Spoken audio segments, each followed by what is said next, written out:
Clive, I was just about to send for you. I'd like you to take something to Sir Wade up in Eastpool. Seeds for planting. Thought it was about time they started growing their own food.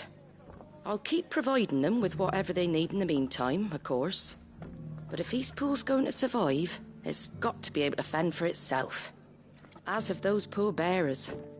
They've lived their whole lives in servitude, but now they're their own masters. Small wonder they ain't got the foggiest how to provide for themselves. So it's up to us to teach them. And if you're wondering why you, well, the Wagoneers taking supplies up that way have been coming back with more and more reports of Akashic around the village of late. Sir Wade's putting a brave face on it, but I think even he's starting to worry. And if he's likely to share those concerns with anyone, it's you. All right. Thanks. Wouldn't ask if I didn't have to. There. That should be enough to keep him in Gazal Greens for a few years at least. Gazal Greens? Not the most mouth-watering crop, I'll admit. But they're hardy, they grow fast, and they fill a hole. Better that than something that'll wither away at first frost. And chocobos love 'em too, which is no small thing. When I say all of us need to pull together to get Eastpool back on its feet, I mean all of us. They ain't exactly succulent, but cook 'em right and they're just about bearable. I'll take your word for it. Anyway, Sir Wade'll know what to do with them. And if he don't, well, I'll go up there and show him myself. I'm sure you will.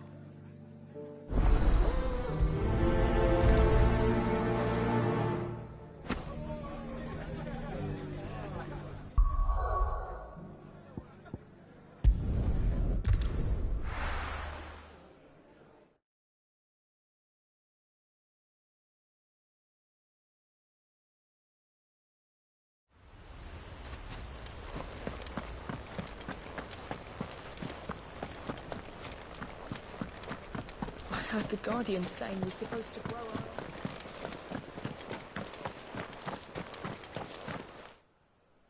Ah, Lord Rossfield.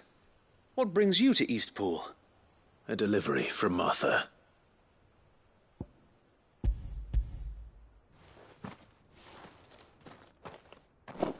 These are Gazal green seeds. Martha's keen to cut the apron strings then, is she?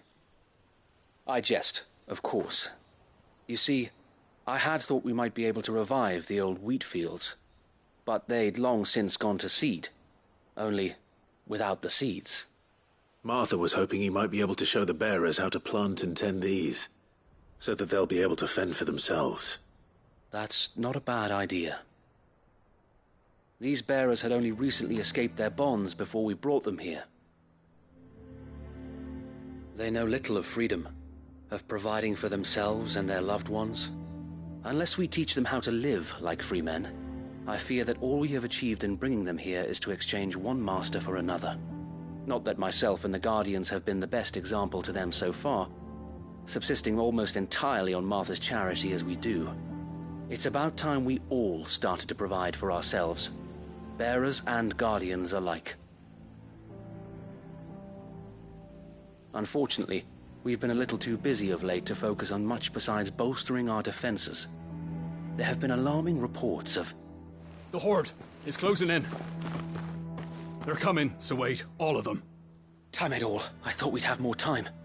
Gather the men in the square. Send to the rest for reinforcements. Yes, Sir Wade. The Horde. Akashic, a veritable legion of them. They've been seen prowling around the northern reaches for a while now. We don't have the numbers to hold back a swarm that size. I had hoped to build a perimeter wall so that myself and the Guardians might be able to defend the village, but... Now you're out of time. Precisely. If reinforcements from the rest arrive before they do, we may just scrape through, but I fear that's rather an enormous if. What if you could call on reinforcements from Eastpool? You mean the bearers? We brought them here so they might live, not die, fighting for their lives. So wait. You said you lack men to defend the village. Are the bearers not men? Do they not wish to see Eastpool saved? Though they may not be trained soldiers like your Guardians. what help they are able to offer could still prove the difference between victory and defeat. You're right, my lord. I will appeal to them.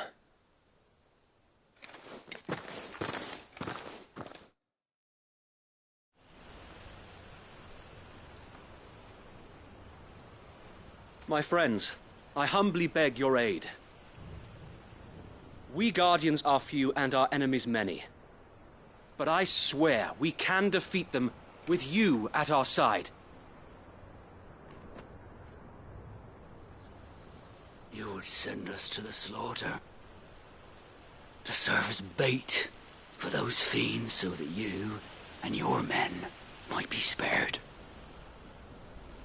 And to think we trusted you. Say what you will, a home is not worth dying for. But it is worth fighting for. Sir Wade fights to give you lot a chance. Just like I do. Just like Sid does. We all wanted to give you a home where you could be free. And you got one, didn't you? This place, Eastpool. This is your village. Your home. And if you don't fight to protect what's yours, you'll lose it. You know I'm right. This world wants to take everything from you. Everything.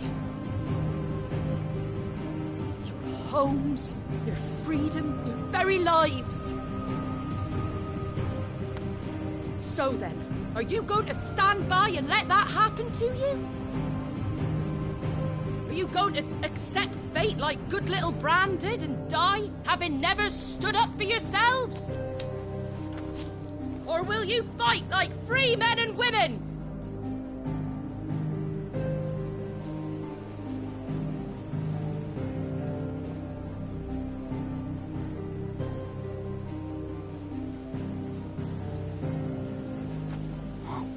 What are you doing? All right. Give me a sword.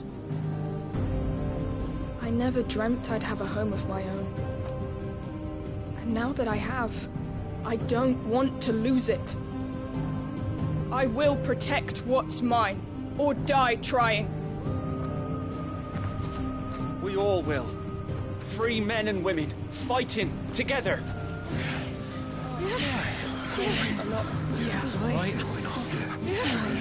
For Eastpool! For Eastpool!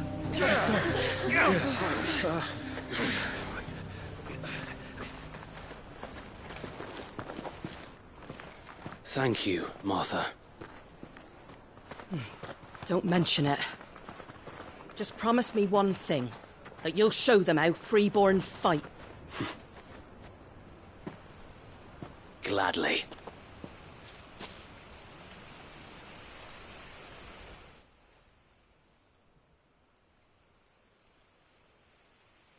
Well, if it was numbers you were lacking, you certainly won't be now. Thanks to you. Me? Oh, I just love the sound of my own voice. Lord Rossfield, my lady, we're ready.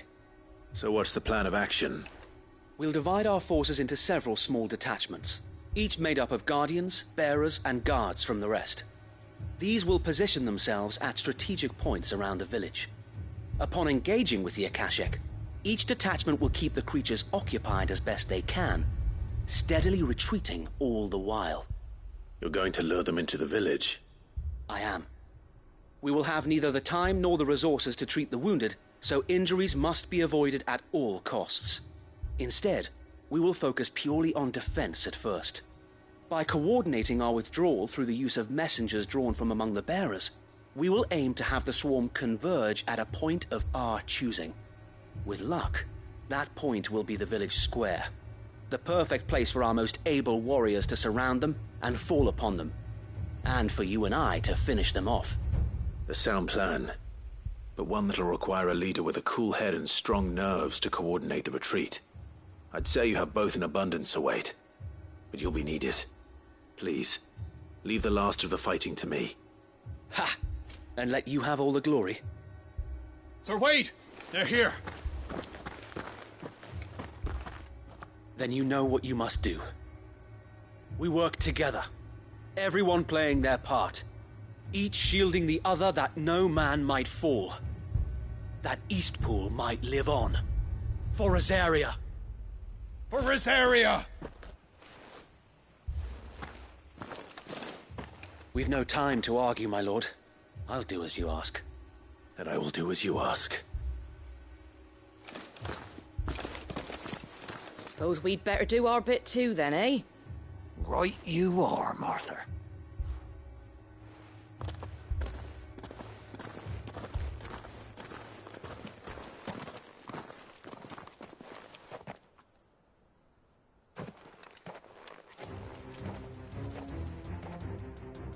The calm before the storm.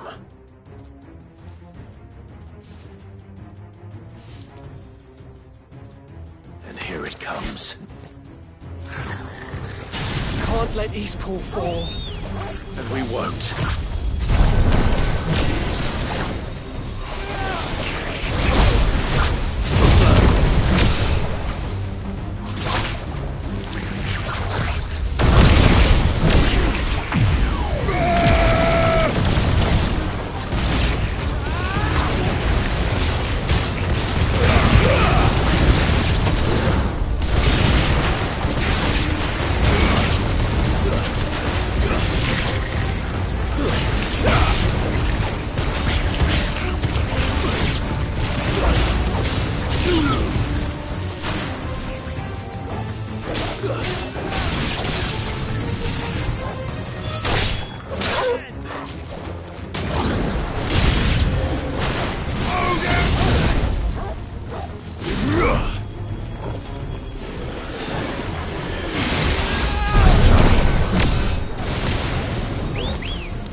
Looks like that's the last of them.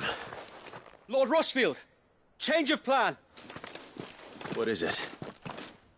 Owl from the rest. An Akashic curl's been sighted on Rhiannon's ride and is headed in their direction.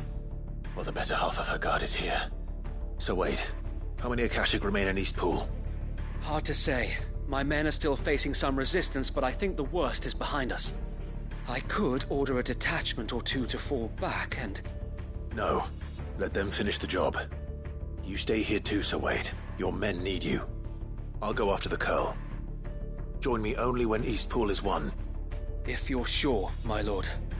May the Founder protect you.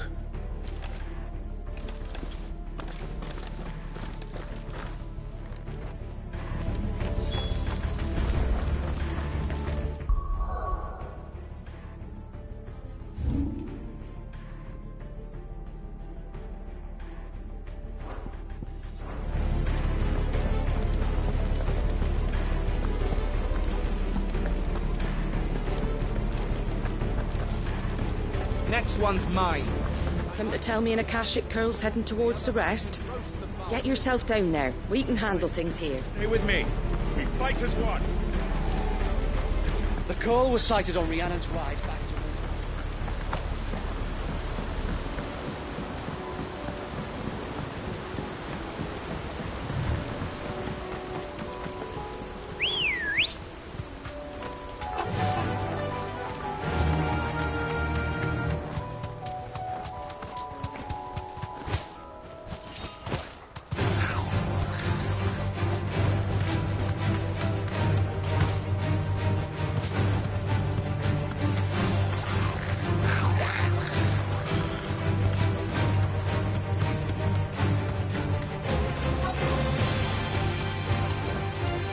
Safe.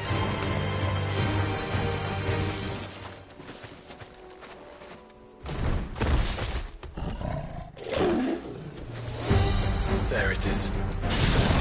With me, Joshua.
All right. Back to Eastpool.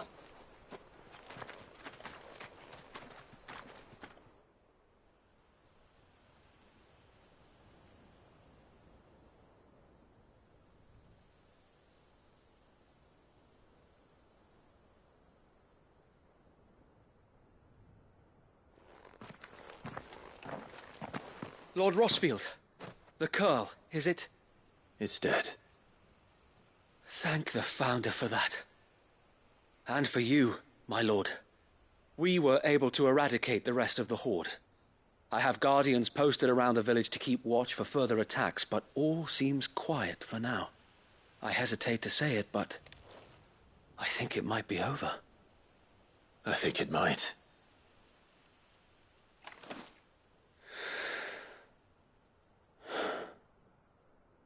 We did it.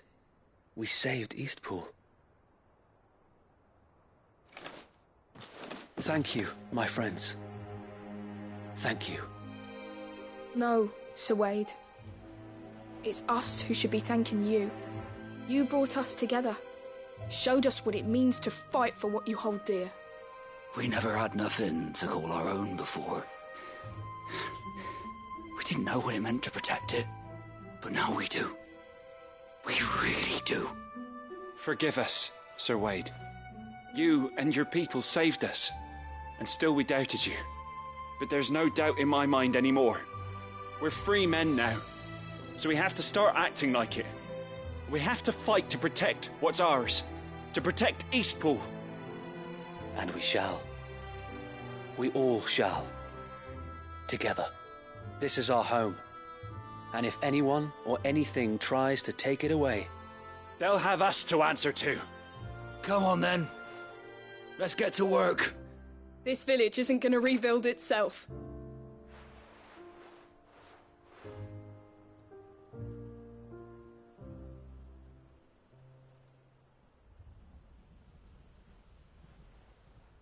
They're not slaves anymore. No. They're Rosarians. Your father took pity on the bearer's plight, and I believe if he was still with us today, this is what he would have wanted. I believe you might be right. I shall remain here, my lord, and do what I can to help rebuild the village. After all, this is my home now too. And I could hardly call myself an Eastpoolian if I didn't pull my weight. I think you'll find it's East Pudlian, Sir Wade. But you should be proud all the same. I'll have to pull my weight too. Can't have the rest getting outclassed. Speaking of which, I ought to be getting back. Can we continue to count on your support, Martha? Of course, and I'd be counting on yours too. Us Rosarians have got to stick together, haven't we? Indeed we have. And Clive, come by the Golden Stables when you get the chance. I ain't paid you for delivering them seeds yet. All right. I will.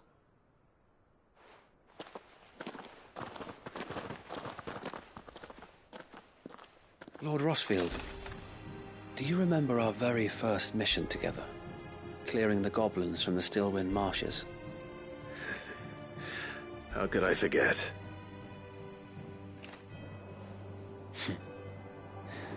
There's one sight that I shall never forget. You, facing off against that giant Morble.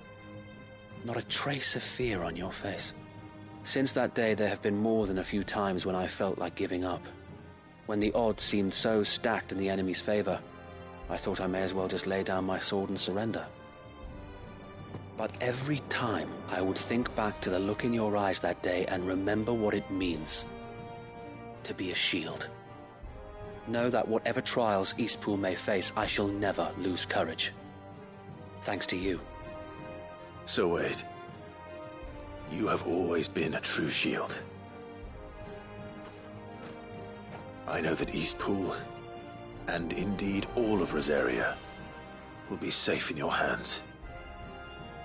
Thank you, my lord. I know the rest of the world will be safe in yours. I'll do my best.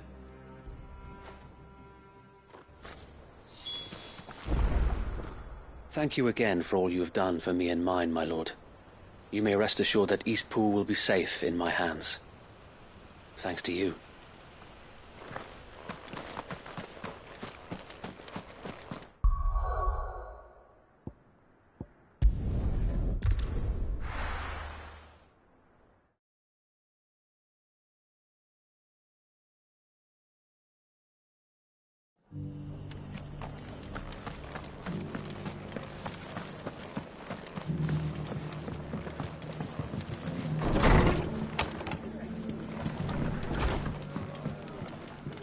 The hero returns. It's lucky you came by when you did, eh? Not only did my seeds get delivered, but you went and saved Eastpool and all. I just did what I could. And it's only right that you get rewarded for it. Take it before I change my mind. Thank you, Martha. So, Eastpool's finally back on its feet again. And a home to free bearers. Who'd have thought we'd see the day, eh? Well, it was your idea. I know that, but I never stopped to think what it would mean. Bearers in charge of themselves, thinking for themselves, working for themselves. Like your hideaway, but not even hidden away. though I suppose the rest ain't much different nowadays. You know, bearers living free like that reminds me of when I first met Sid. Loath as I am to recall that particular day. I take it you didn't always see eye to eye. What happened? Well, if you really want to know, I started doing what I do long before I met Sid. In fact, that's how I met him. Or at least how he came to meet me. He showed up at the stables one day, asking questions about who'd been buying up bearers. Founder knows what he thought I was doing with them. Running a hunt, poking around in their innards. Something awful, anyway. Me, I thought he was a new constable. Thought the game was up. But somehow we both managed to work out what each other was about. And before I knew it, the cheeky arse was rattling on at me about how I was doing it all wrong. After all my hard work. Told me I was giving them relief, but not freedom.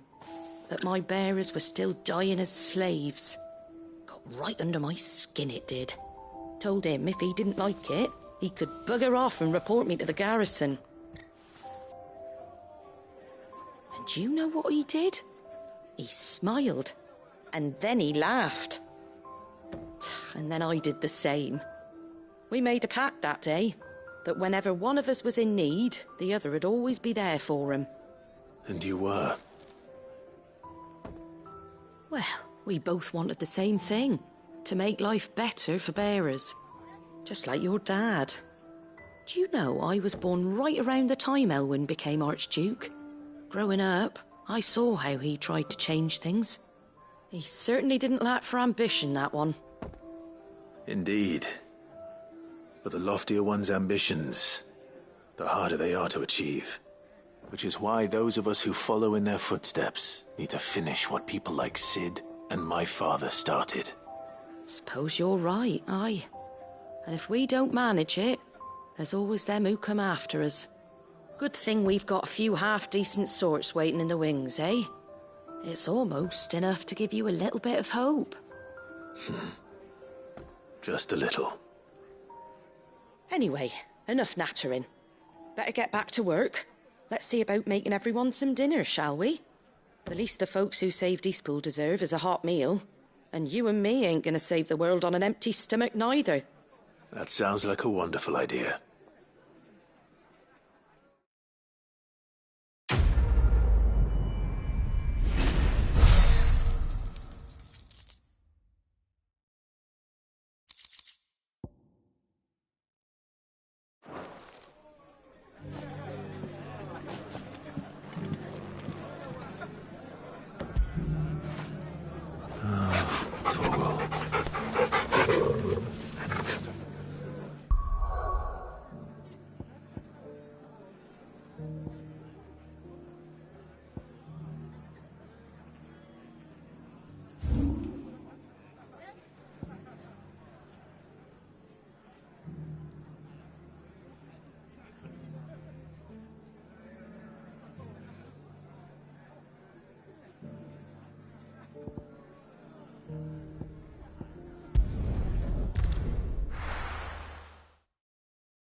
Clive! To what do I owe the pleasure? I just wanted to see how the town's been faring since you brought everyone together. Since we brought everyone together, all is absolutely wonderful. Conrad and Natalie's hands remain safely away from each other's throats, and firmly at the helm. Our stores are full, and the bandits still too disorganized to raid them. Just as the good Lady Jane and Lord Underhill intended. Are you a lord? Lubor's going to be one too. They're going to make him the Lord of Dalamil, because of how he stopped all the grown-ups from fighting.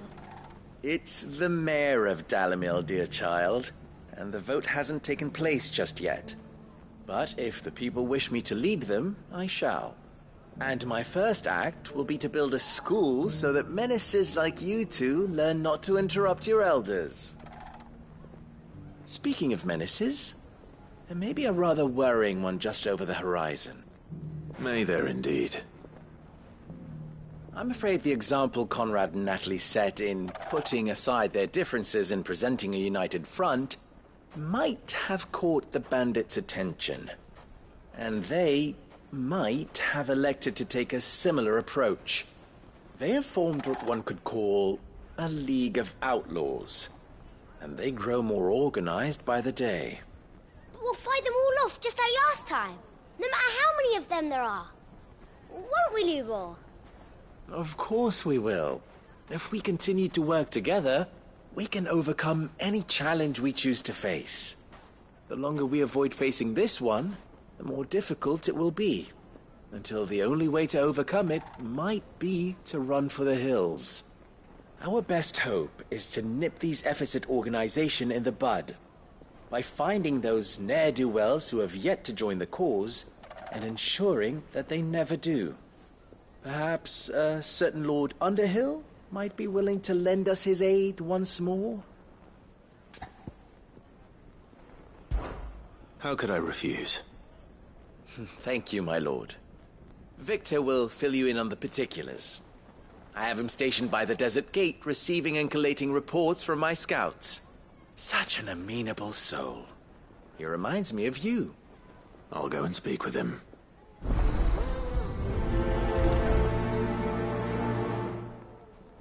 What's the difference between a lord and a mayor? That's easy. One of them swings a sword, the other forges them. A League of Outlaws. Sounds like we have some competition.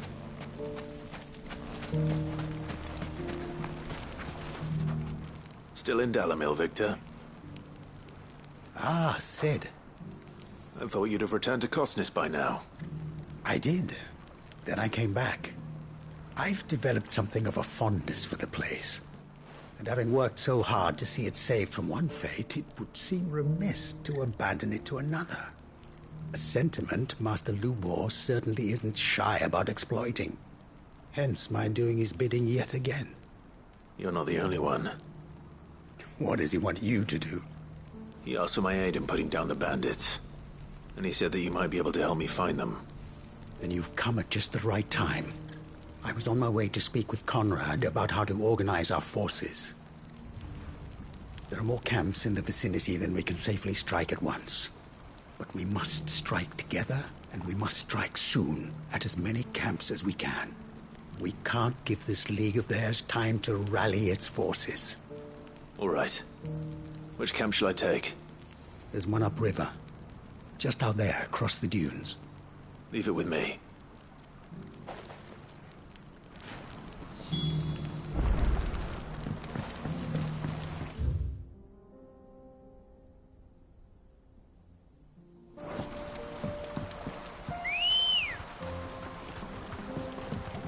Come on.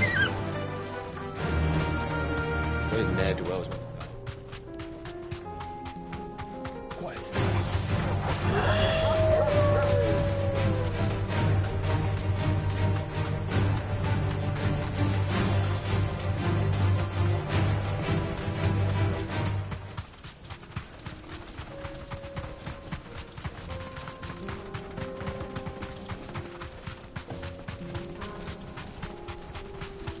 That must be the camp Victor mentioned. We make this quick.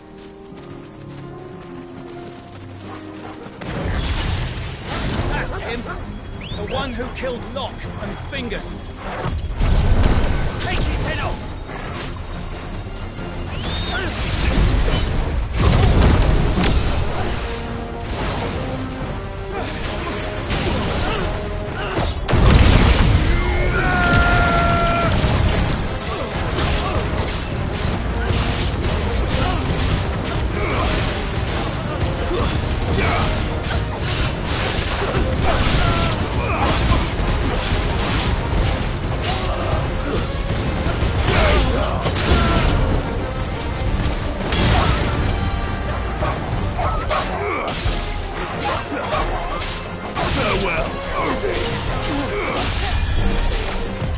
Too slow.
I'd better let Victor know.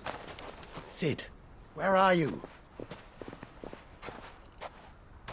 Ah, I see the bandits didn't pose you any trouble. No, but that's not why you're here, is it? No. Something's happened. We need you back in Dalimil. What is it? The whole town's in uproar.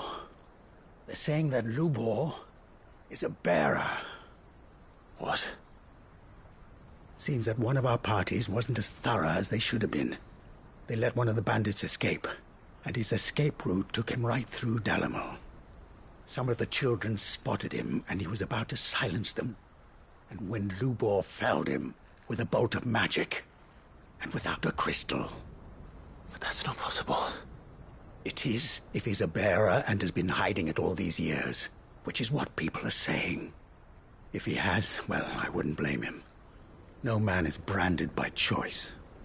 Still, all those people see is a man who's lied to them all his life. One who was made a leader of himself when the world believed he should have been a slave. Fuck. I don't know where we go from here, but I know one thing. Lubor needs all the friends he can get right now. You're right.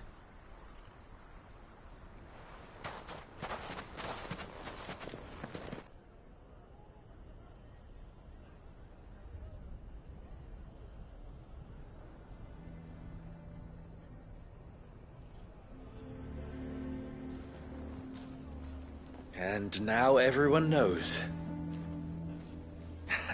I made it a habit to keep a crystal close at hand for just such an occasion.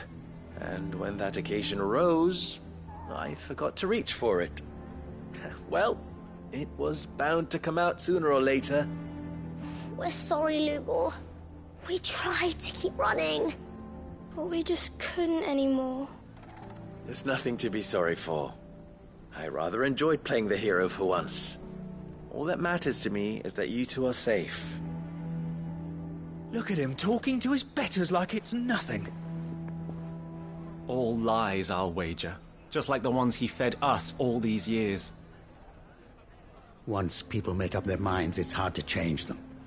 We need to do something, and quickly. Convince the people not to let their prejudices blind them. Convince them that nothing has changed. That their enemy lies outside these walls, not within them. You're right. We should speak to everyone. I'm glad you agree. I'll handle the townsfolk. I'm a Dalmec born and bred. They listen to me. You head to the tavern. Make Conrad and Natalie remember who Lubor really is. They know that Lubor and I are friends. I might not make for the most impartial of interlocutors.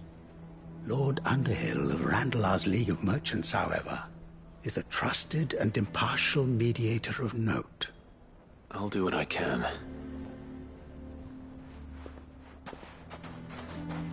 Lubor, stay here with the children. I can't promise anything, but we'll try. And that is all I can ask of you.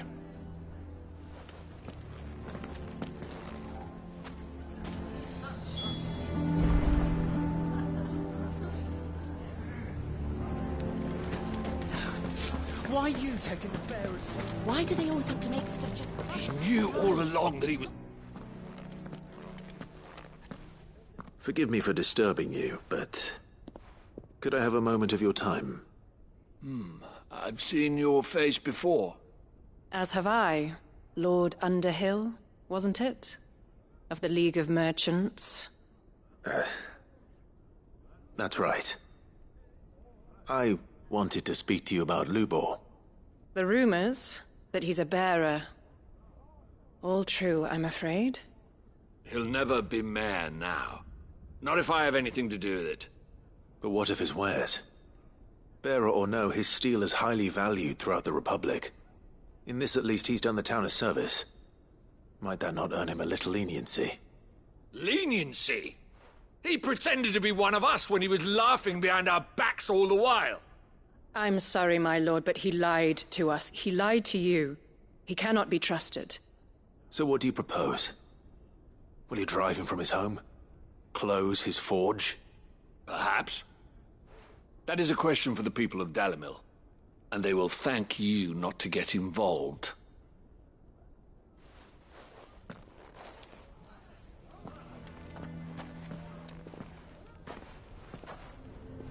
The townsfolk have made their minds up. There was nothing I could do. Nor I. Conrad and Natalie refused to consider anything but their own wounded pride. You never know. Once their anger is cooled, they might see things differently. For now, we should report back to Lubor. All right.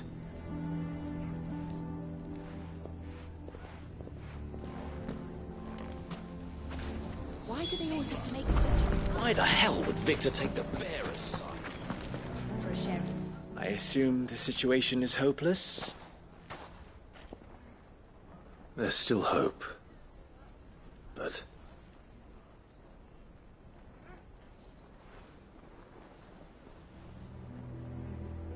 But perhaps not in this lifetime, I think it's fair to say. You mustn't think like that, Lubor. Give them time. They'll come around. We'll talk some sense into them in the end, you'll see. No, you won't.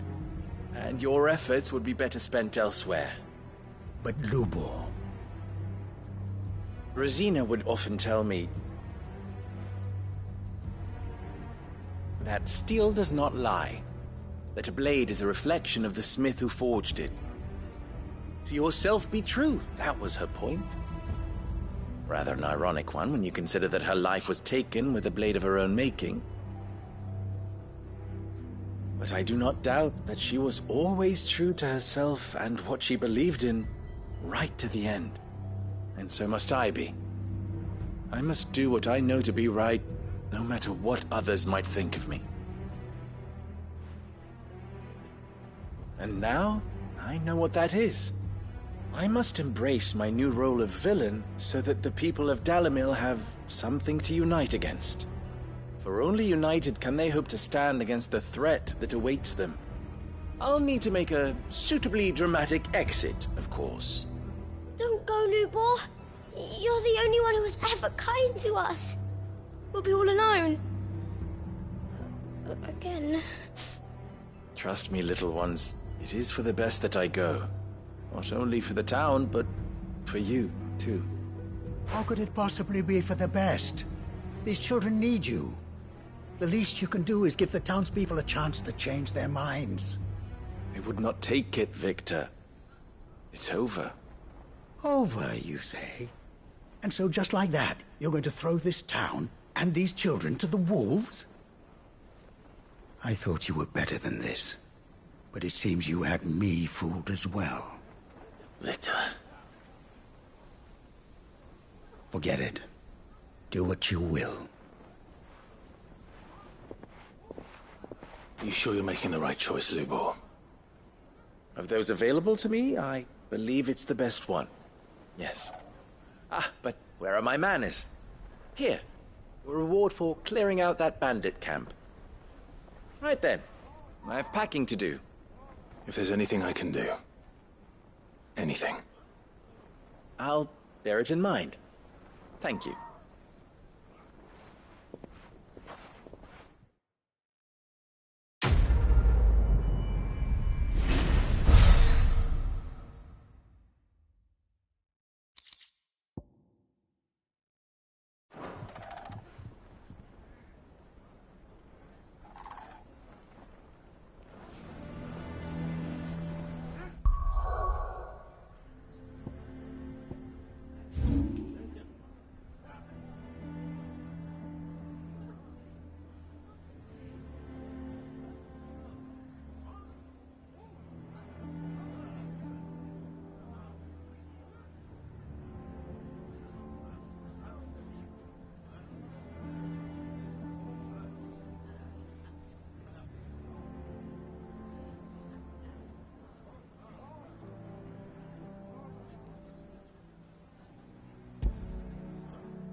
Good girl.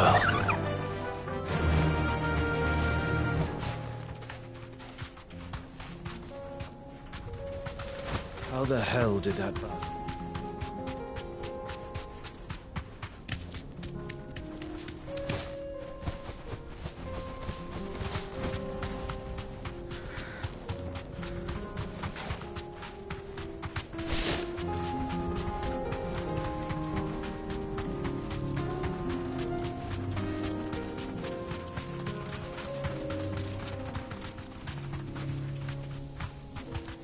You deserve a rest.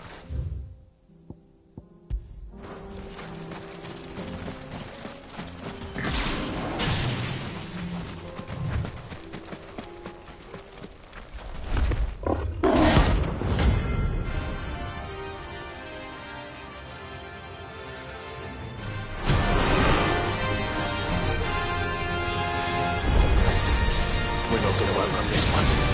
Stay close, Torvald.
someone your own size.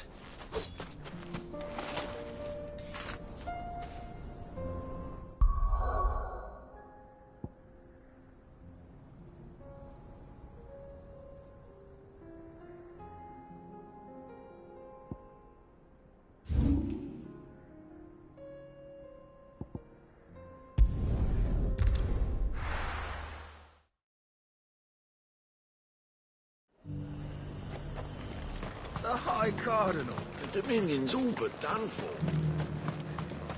Was that shouting I heard from the barracks?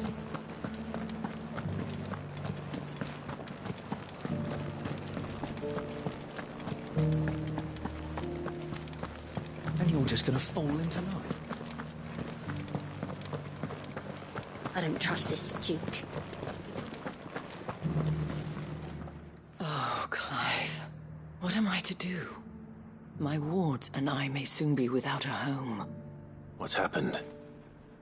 The High Cardinal has descended from his lofty throne and taken up residence here in Northreach.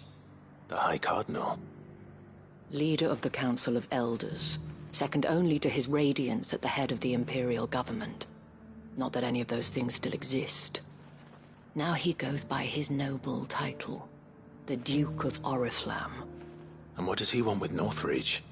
He wants to transform it into a military stronghold, a foundation upon which to build a new Sambrec. He's already secured the support of the various army remnants, with promises that they shall be afforded the respect they deserve in his empire. One built on the confiscated property of the people. He would rob the populace to pay for it. Believe me, I have used every means of persuasion to discourage him from this folly. But for whatever reason, he will not listen to me. What does Captain Philippe make of this?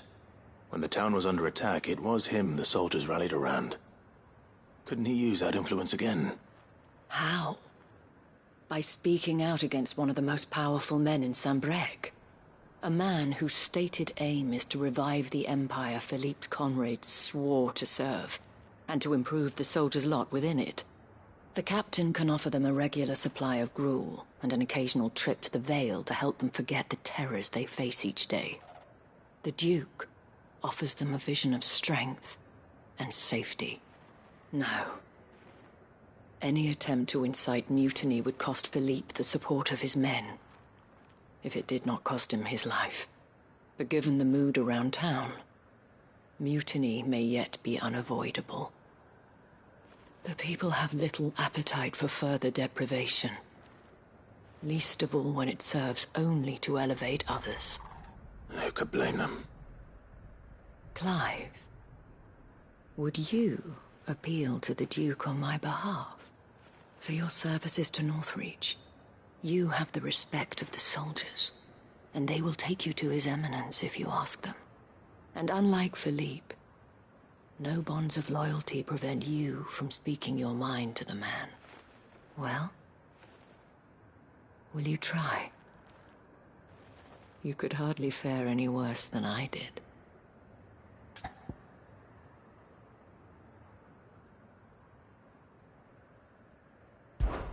I'll see what I can do. Thank you, Clive. Tell me then, where will I find this Duke of Oriflamme? In the garrison? Overseeing the troops, yes. All right. Wish me luck.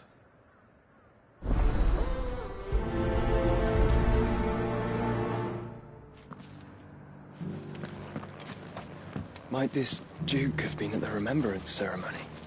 Let's hope we didn't make a strong impression. It's not only control of the garrison.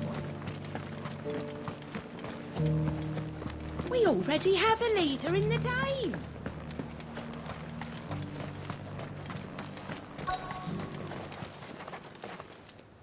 Halt. Oh, sorry about that. You're the dame's man, aren't you? You got some business with the captain? No, actually. With the Duke. I was hoping I might be able to speak with him. We're under orders not to let any civilians pass. But you should be all right. His Eminence has heard all about you and your heroics. Wait here. I'll go and ask.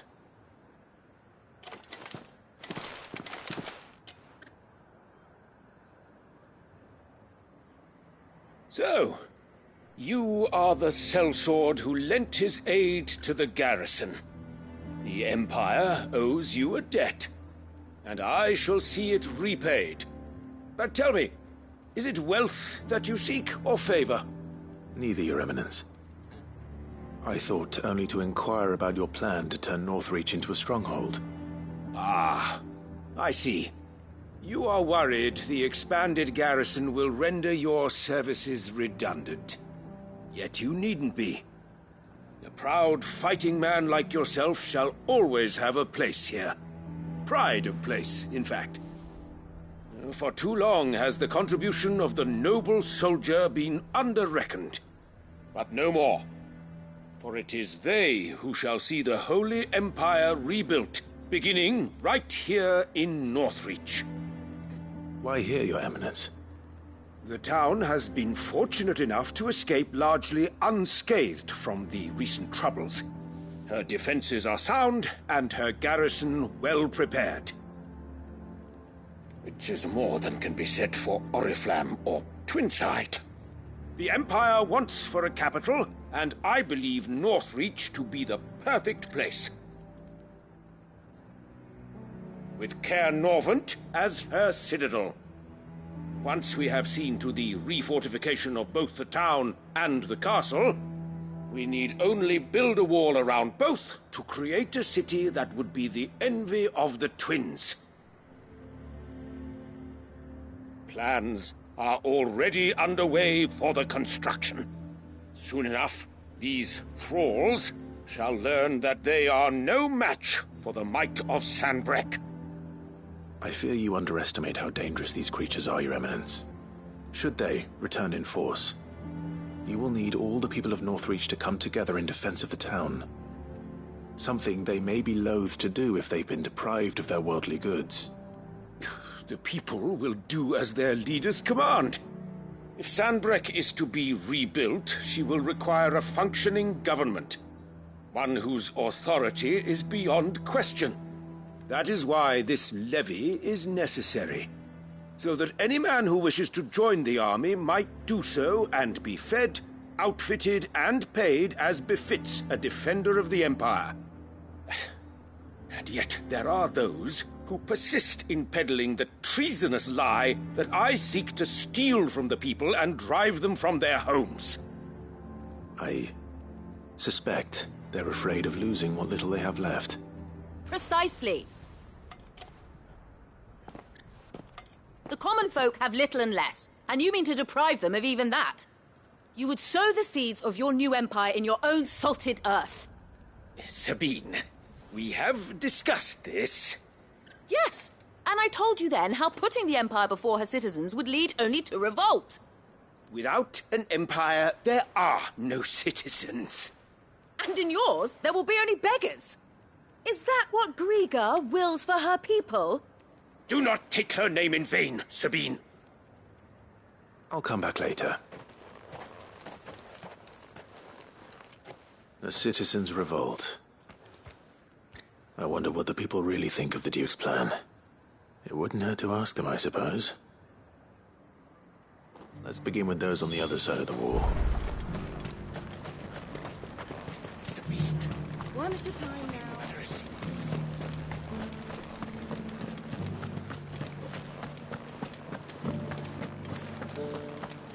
Do you think he was the only one who survived?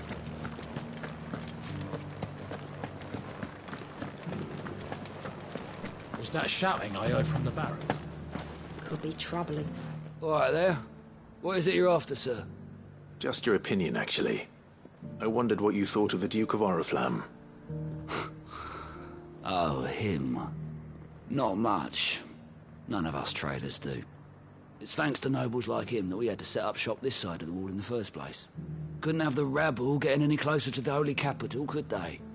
And now he's trying to drive us out completely, threatening to take everything we got from us if we don't clear off. If the dame said she wanted him run out of town, I'd be straight through that checkpoint, tar bucket in hand.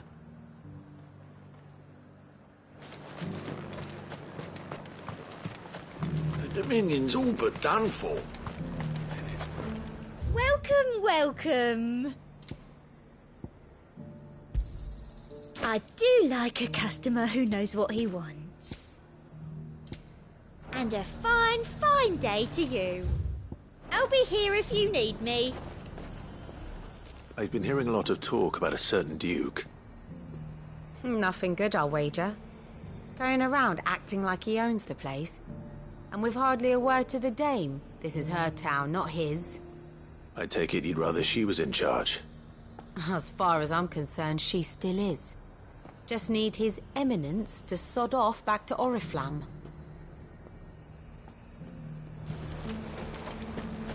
Sell anything today?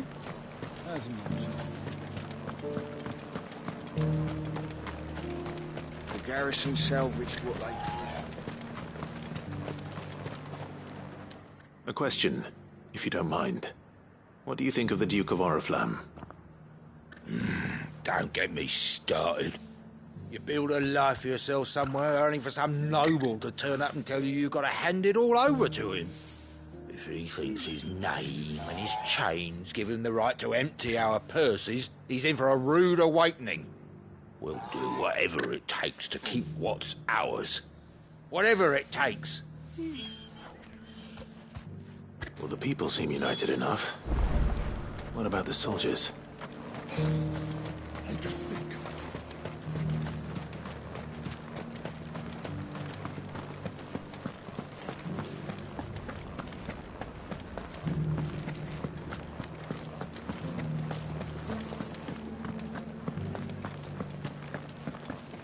And you're just gonna fall into life. Excuse me, do you have a moment? I wondered if you'd mind sharing your thoughts on the Duke of Oriflamme. Well, he's made a lot of enemies coming in the way he did. But I mean, look around us. You can see the state the realm's in.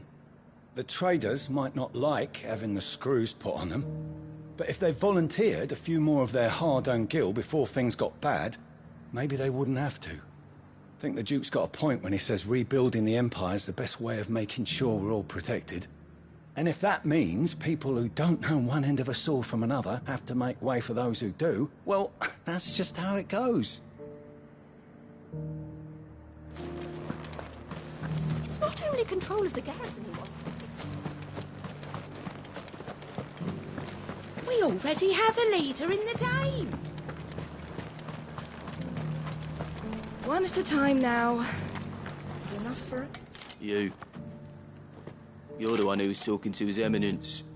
On the Dame's behalf, yes. I was trying to persuade him not to take the people's goodwill for granted, but it seems my words fell on deaf ears. What do you think of his plans? I'm a soldier, mate. He tells me what to do, not the other way round. Listen, I've got nothing but respect for the Dame, but I've got a family to look after. That's where my loyalties lie, not with the town or the Empire, but with my wife and children. If the Duke can get us the men and the equipment we need to fight off those blue-skinned bastards, I don't care how he does it.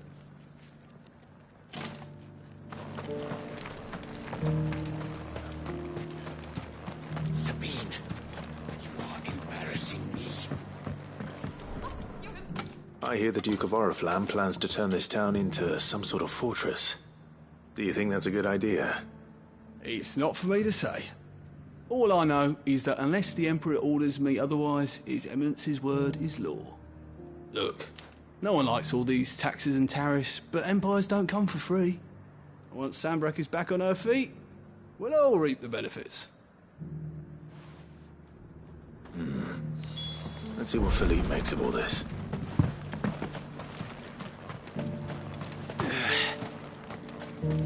A whole day to dry some blood.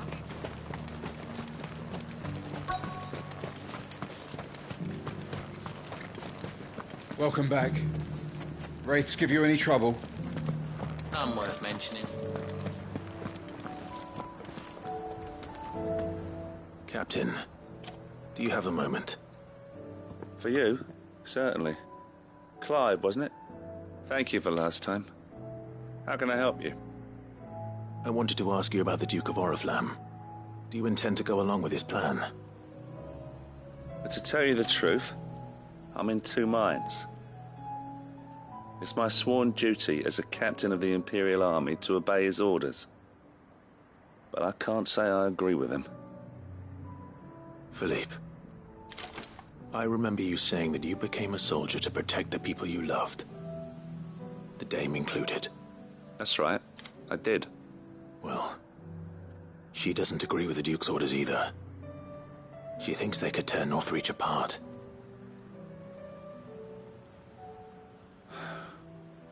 And she's probably right. Thank you, Clive. I know what I need to do now. Protecting the people I love is what matters. Doesn't matter how. Well, duty calls, so I better go. Thanks again.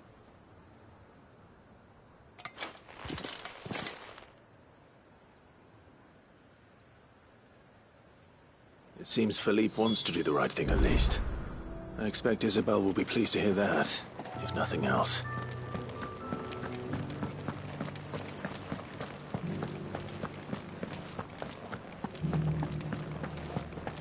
Well, what do you think?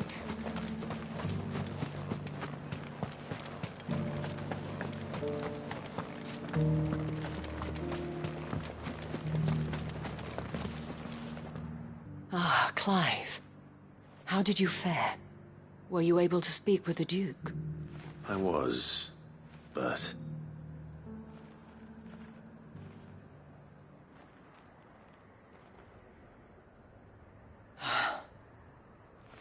So Northreach is to be a fortress after all. Well, it will certainly help to hold back the thralls. There's no denying that. Though I doubt it will come as much consolation to the townspeople whose worldly goods are confiscated to pay for it. They deserve to be heard, Clive. To have a say in this new empire the Duke means to build. Sadly, His Eminence values their obedience more than their opinions, and hopes to reassert the authority of the state. I fear he sees the people as mere pawns on his chessboard to be sacrificed for the greater good. Needless to say, they themselves are of a different opinion, and would rather their destinies were in your hands. The soldiers, meanwhile, are content to follow their orders. And not just because of the Duke's rank, but because of his vision. I thought as much. Had I sworn to protect Sanbreque, I dare say I too would want nothing more than to see it rise from the ashes. Thank you for trying. But the battle is lost. I don't know about that. What happened to your uniform? I handed it in, along with my resignation. Told the lads I wished them well, but that I owe it to those I love to call it a day. But why? Because I realize what really matters to me. Not following some nobleman's orders for the sake of it, but protecting what I care about. Protecting Northreach. I honestly don't know when those monsters will return, but I'm certain they're not finished with us yet. And when they do come back, we need to be ready for them. We need to stand together, all of us. And with you to lead us, milady, I reckon we can do it. It was you who finally convinced me, Clive. There's no point following orders if they go against everything you believe. Indeed. All of us, standing together. That has always been Northreach's best hope, and one which still lies within our grasp. We have only to turn our attentions to the true enemy. Thank you, Philippe, for showing me what I must do. Anything for you, milady. Speaking of standing together, would you mind if I borrowed a few of the lads from the Vale to help keep watch around the town? I fear His Eminence has loftier tasks in mind for the guard. Not at all. Be my guest. Wouldn't be the first time.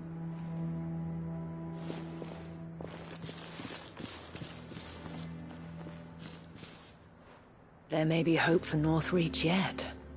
Especially with men like you and Philippe to champion our cause. I, for my part, shall continue to work upon the Duke, in the stubborn belief that I might still tempt him into joining hands. But I suspect I shall have to call upon your aid again. Until then, Clive, Until then...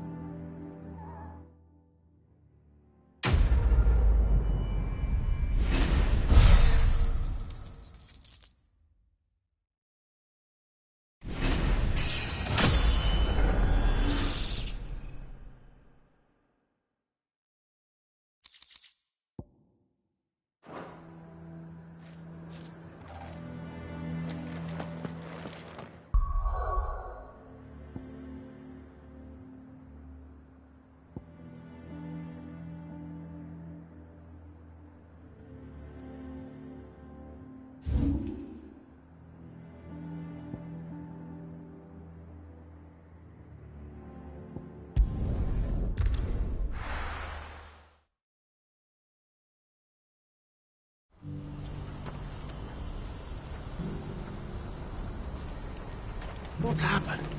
The guards at the gate are right, old Bellic.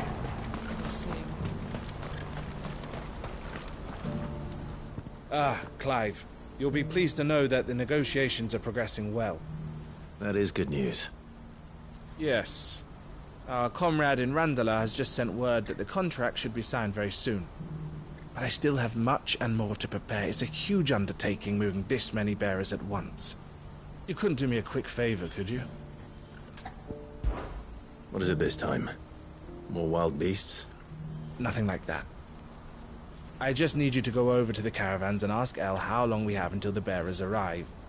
Find out exactly how much faster I need to get all these supplies moved. All right. I'll go and ask. Thanks, Clive. I owe you one.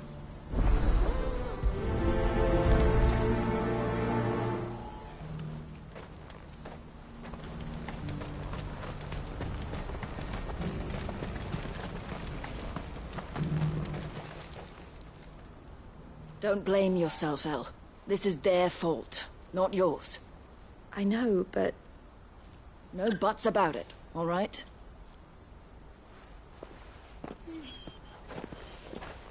Is something wrong? Vonnie came to give me a message from our intermediary.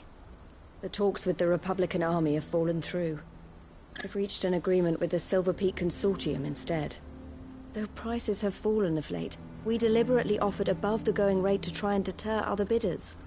But the Consortium offered double what we did, and the Army jumped at the chance. And you had no opportunity to make a counteroffer? None at all. And we were so close. El? What's happened? I saw Vonnie leaving. She didn't look happy. And with good reason.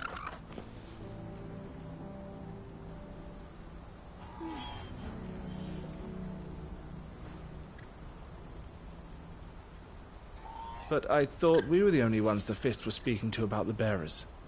How did the Consortium even find out about this? It's not so surprising. They have ears all over the Republic. This isn't over. The Consortium will have to sell these bearers eventually, and at the price they paid, buyers will be few and far between. I'm going to Randalar myself. Alone? You sure that's wise? Are you offering to be my bodyguard? How kind. Meet me at the checkpoint near the capital gates. I'll send an owl ahead and request a meeting. You go to Cashlock, Theo, and get everything ready. We've waited far too long as it is. Even if I fail to free these bearers, there will be others. Someone needs to prepare the place and keep any prowling beasts at bay. Oh, and that's me, is it? Well, it looks like I'm following orders till she gets back from meeting the Silver Peak Consortium, who've been doing their best to undermine our scheme. She'll never join them after this, surely. No, she said it herself. She still has plans for Cashlock, even if this one falls through. She means to stay with us, then. I can't say I'm not happy to hear it, but... is this what she really wants? You have to trust her. You're right. It's what she wants now. And if Elle's off fighting for the cause, I should do my part too. So I bid you farewell and safe travels, my friend. I'll gather my men and leave for Cashlock. We'll make sure the place is well stocked and defended. You go to Randalar and see if you can stop my sister biting the Consortium's heads off. If she won't consider her prospects, someone has to. I'll do my best.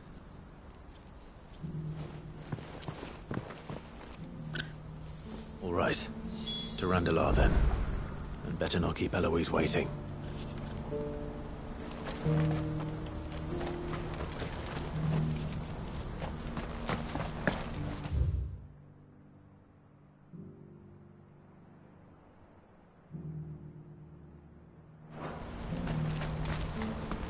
Who needs a porto when there's no limit?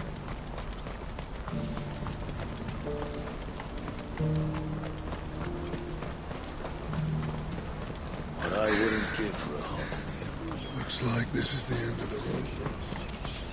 When are they gonna let us through?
I hope I didn't keep you waiting. Did you arrange to speak with the consortium?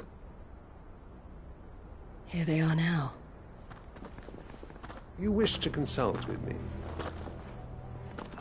I did. It's about the bearers you recently purchased from the Fist. We had all but finished making arrangements to buy them ourselves, and then you stepped into the fray. You misunderstand. The consortium had an interest in purchasing them from the very first. It was only our regard for you that kept us from bidding. But your hesitancy in accepting our offer to you suggested that the regard was not mutual. And so we resumed our business. I did not hesitate. I am simply not inclined to make such decisions without first giving them due consideration. But what is done is done. Come then. How much do you want for them? Alas, you are too late yet again.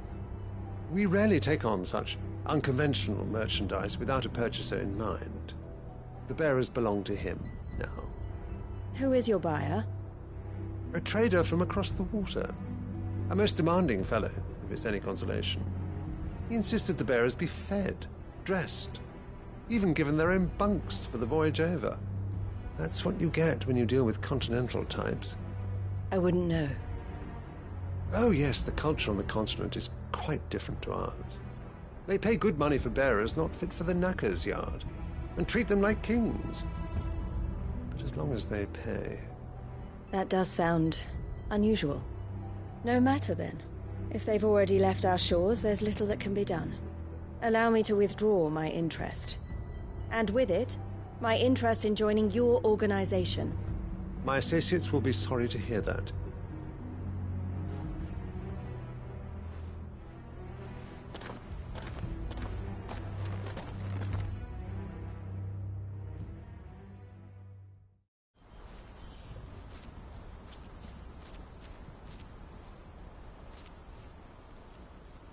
I'm sorry you weren't able to save them. As am I. But I only have myself to blame. He was right, you see. The Silver Peak Consortium did intend to buy those bearers before I did. Their representative hinted at a possible purchase when he came to recruit me.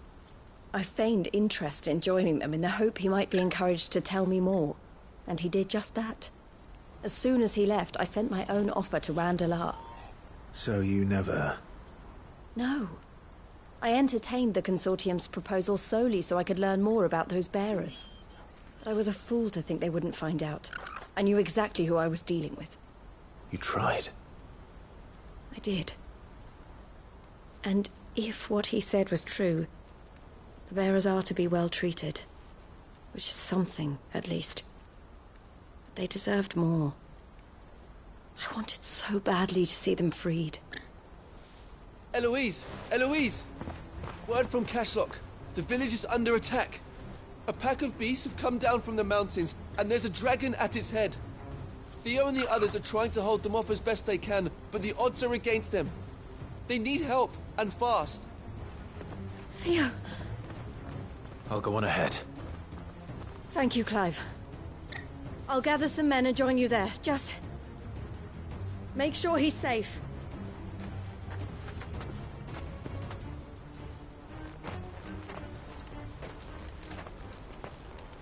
Hold on, Theo. I'm coming. What's happened?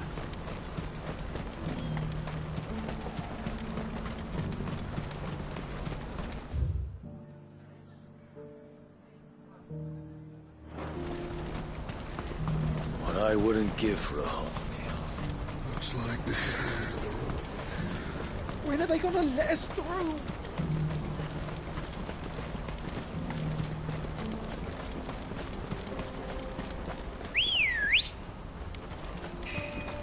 Ready, go? Yeah!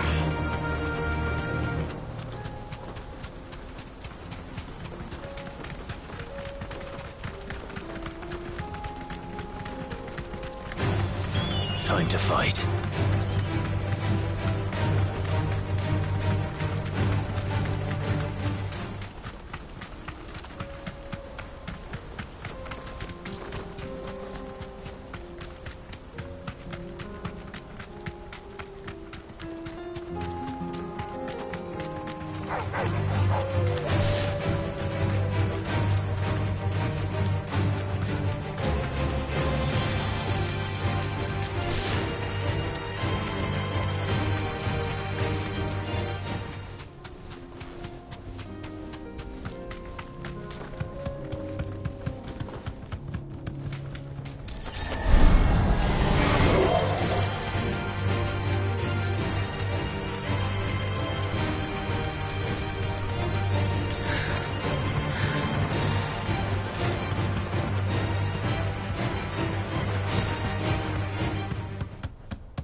Look what we have here.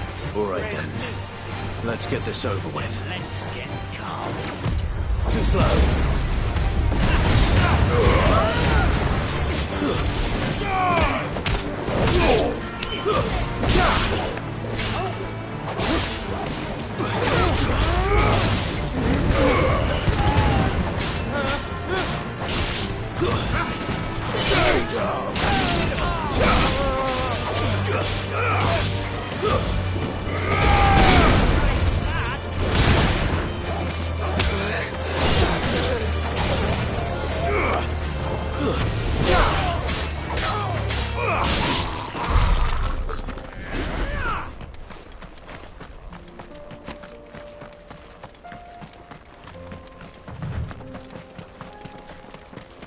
So what do you think?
Where's Theodore?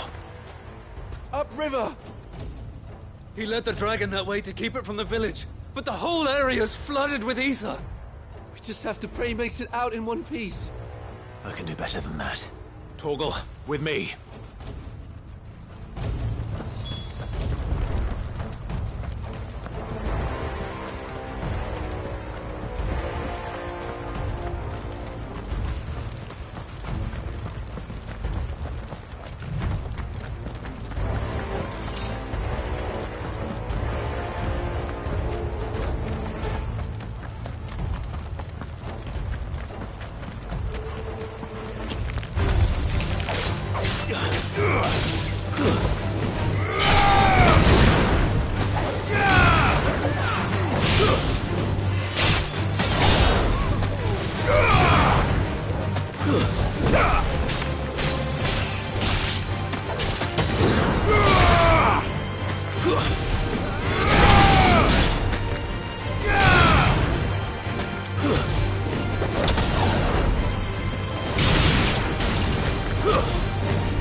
Where are you, Theo?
Damn it. It's too thick. These creatures have already turned.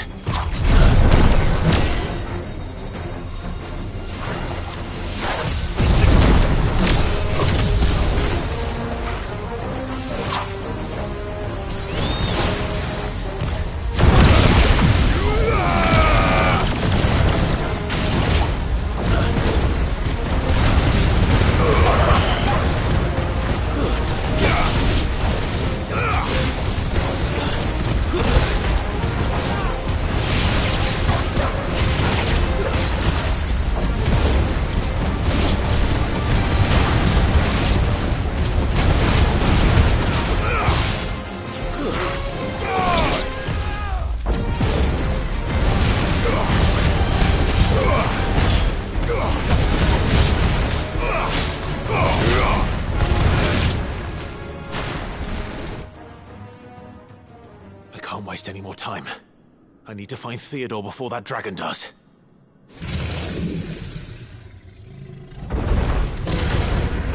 Looks like it's found me. This thing's turned as well. This isn't going to be easy.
finished.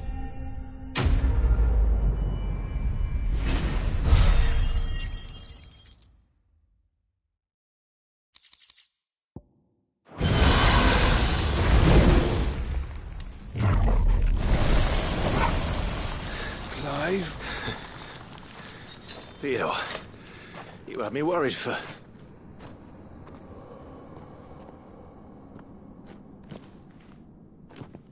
We have to get you out of here.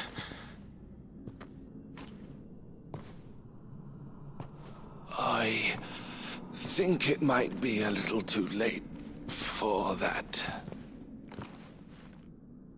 Bearer or no, there's only so much ether a man can take, and that Drake just wouldn't let me leave. You have my thanks, Sid, for finishing what I could not.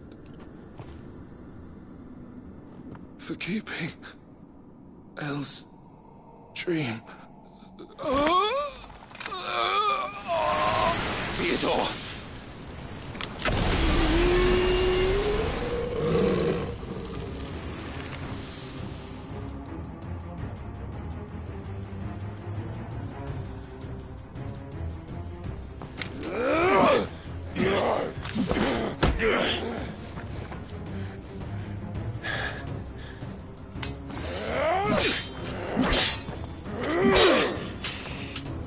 Don't make me do this.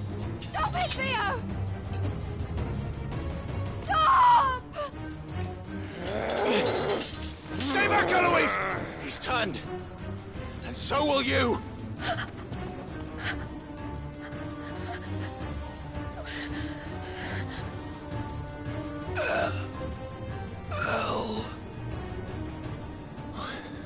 Theodore.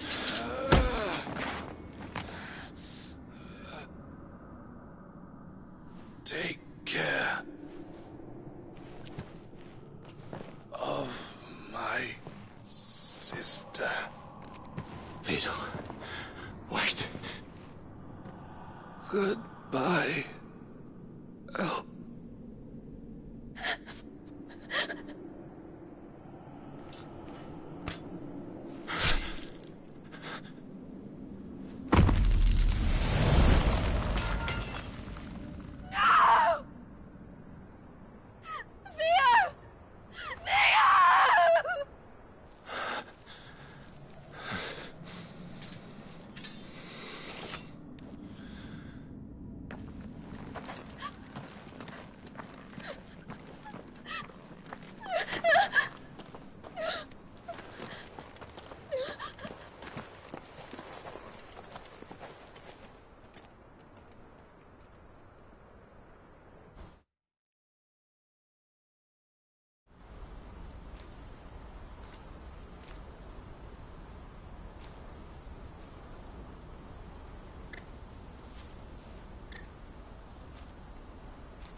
Thank you, Clive. I think I'll be all right now. That was true bravery he showed. Leading the dragon away from the village like that. His first instinct was always to protect people. To put others' well-being before his own. And now he's gone. Because I sent him to that place, against his will. It wasn't against his will. He was ready to do whatever it took to show you he could stand on his own. So that you would finally be free to live your own life. To live my own life? He never could come to terms with the choice I made. What exactly happened? You once told me Theo was the first bearer you ever helped.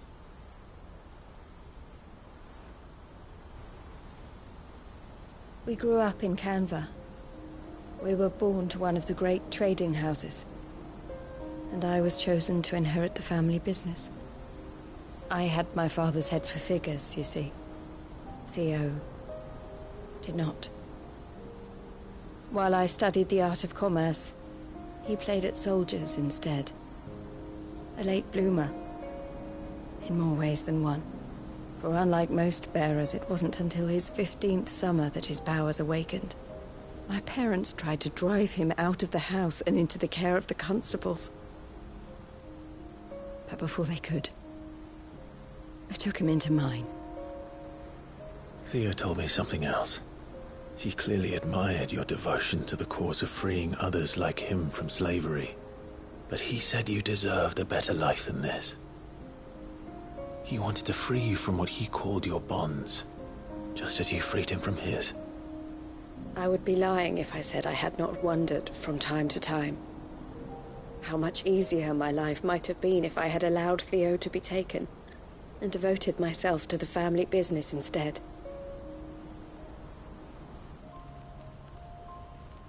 But I have never regretted the decision I made. Being with my brother meant more to me than tradition or reputation. I only had to look at him to remind myself of that night and the choice I made and the fact that I would make the same choice again in a heartbeat.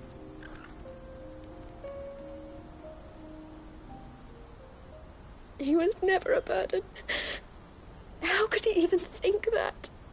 If anything, I was the one who weighed him down. You weren't, Eloise. He said it himself, that he had always been grateful to you for saving him, and that he wanted to repay you by letting you live the life you were denied. Neither you nor Theo weighed each other down. You loved one another. You did whatever was necessary to continue living your lives together, and you always would have. You're right. All I ever wanted, all I ever did, it was so we could be together. Oh, Theo, why did you have to...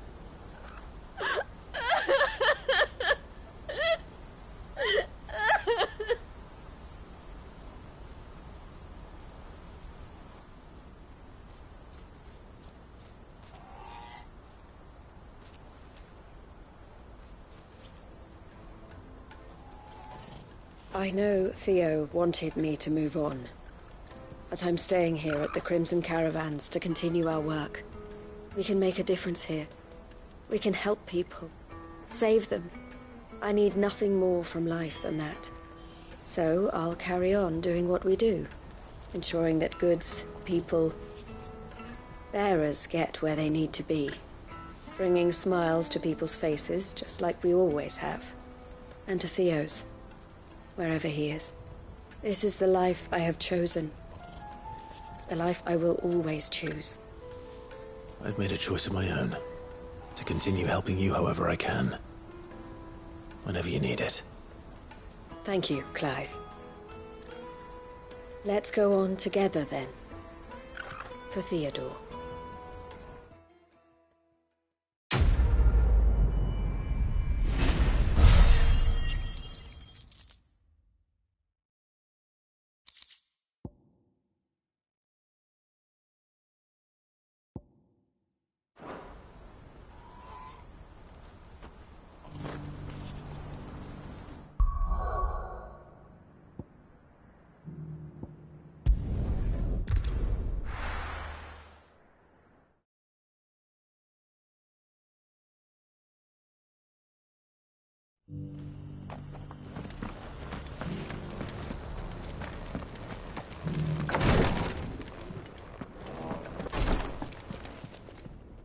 Lord Rosfield, is there aught the Undying might assist you with this day? Perhaps. My brother said that your order was helping him with his quest to uncover Ultima's origins. Have you learned anything of note since last we spoke? Little and less, I regret to report. I see. Be assured, however, that we will not rest until the truth is known. Even now, our archaeologians scour ruins in every corner of the realm for traces of Ultima's touch. Fallen ruins, I take it. Dating back as far as Phoenix Gate. Indeed. Ultima's thralls are oft sighted among the remnants of the fallen civilization, as if protecting the secrets concealed within. Secrets we'd see unearthed. Should our methods be of interest, my lord, mayhap it would please you to observe some of our number at work. Would that be possible? Of course. A survey is being conducted not far from here. Perchance you are familiar with Kretov, a small hamlet built around a fallen airship. I was due to visit my colleagues there to collect their preliminary findings, but if you would consent to do so in my stead, I'm sure that they would be honored to relate any discoveries they have made to you directly.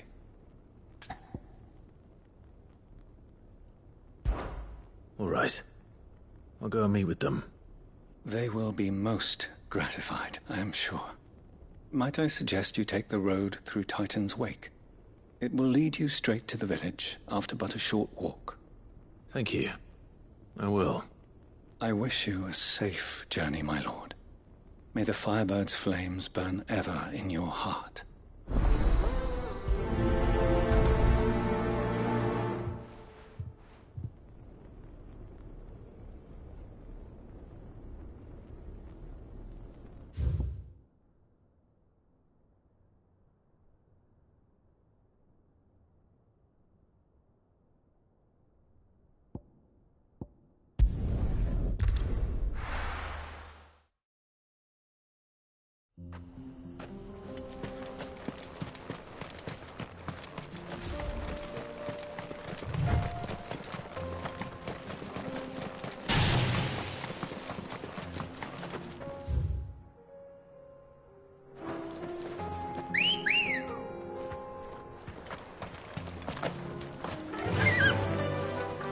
Run like the wind. Time to fight.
suppose you won't help me here.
Oh no.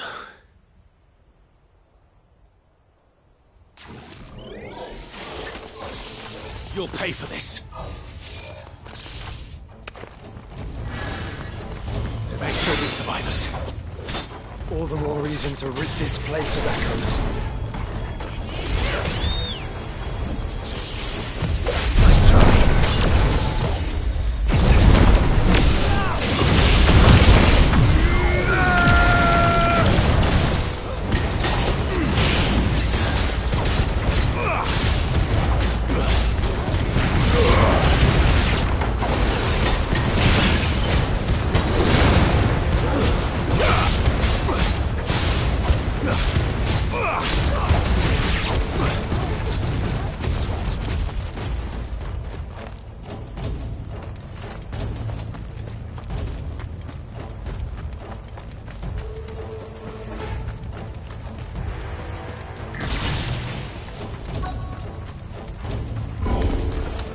Whatever that thing is, let's say it's their leader. Nice try.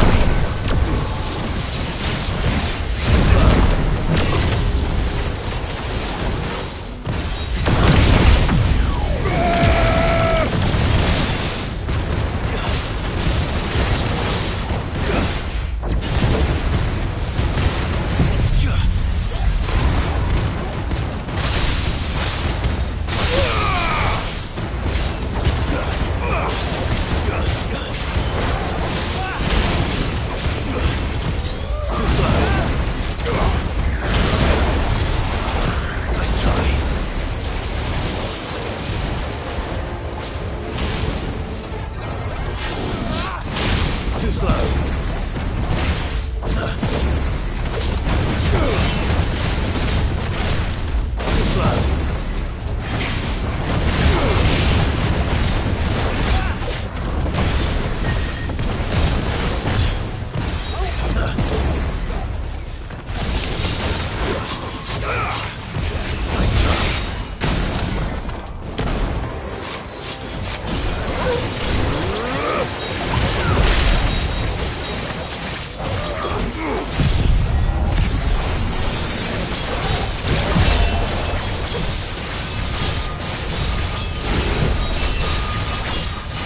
slow.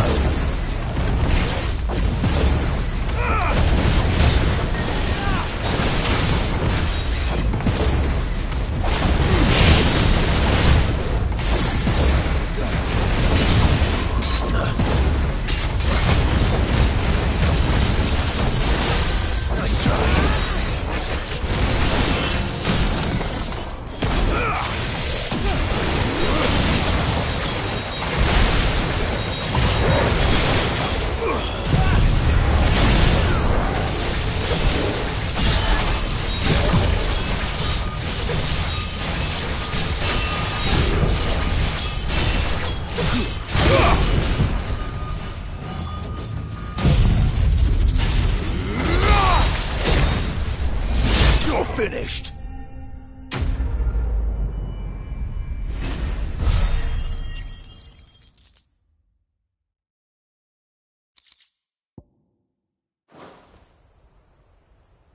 Should have stayed in the past.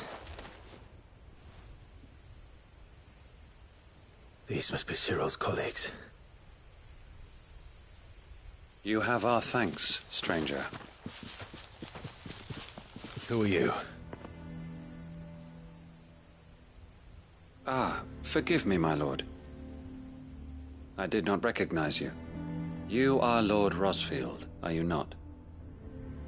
We are archaeologians, tasked with surveying this site.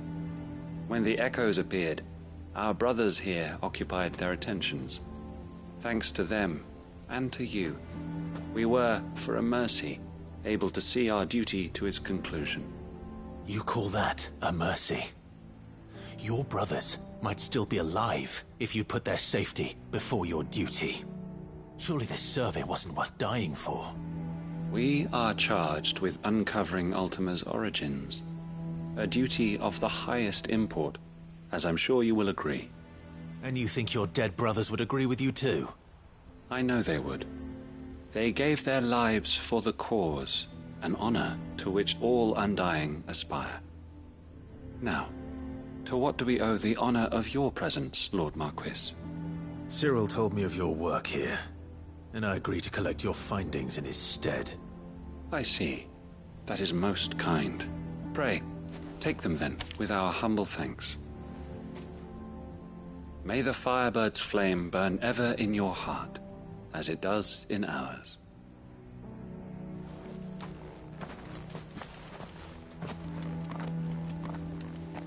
One thing to lay down your life for another.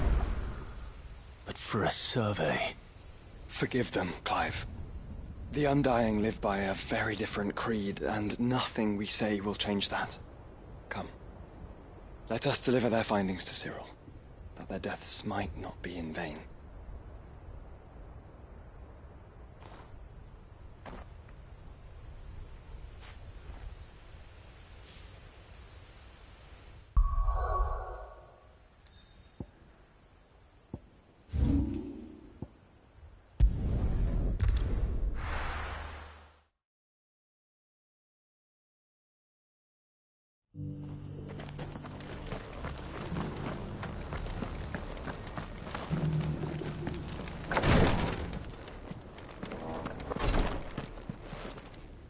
Ah, you are returned, my lord.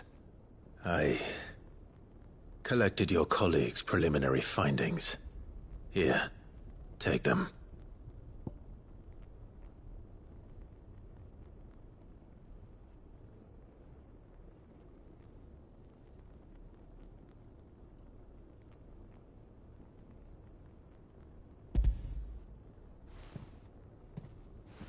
My thanks.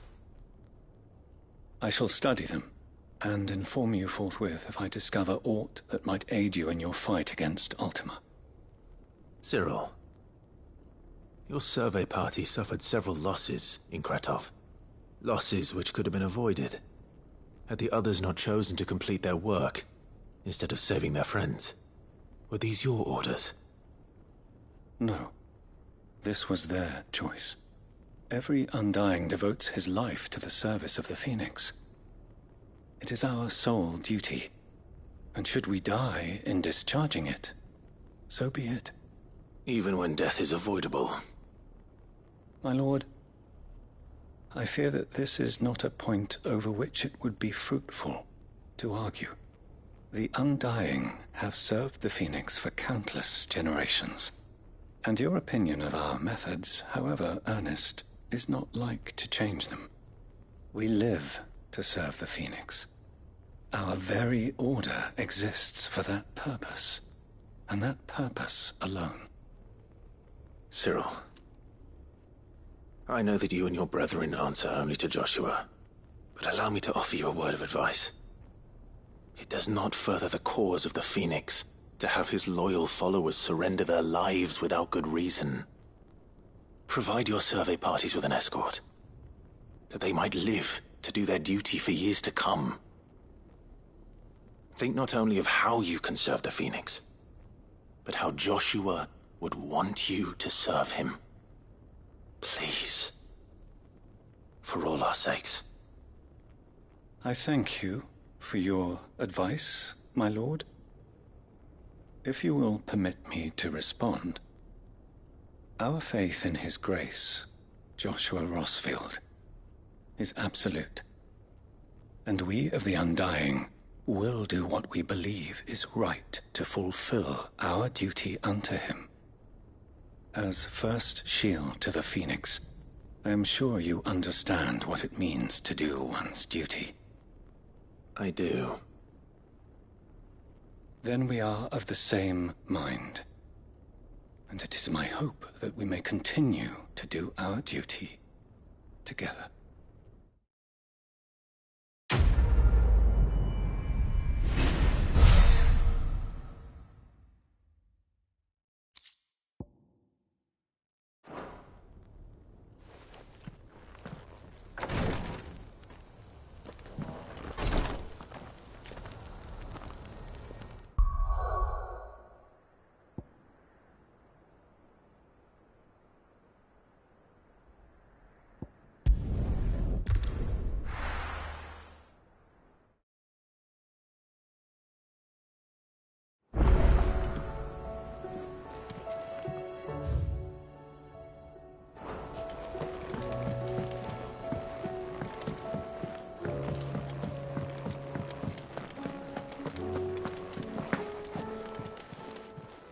Still alive, are you? Come back soon. And I mean that. Clive. If you're gonna buy something, be quick about it. Is that all? The stew's awfully thin these days.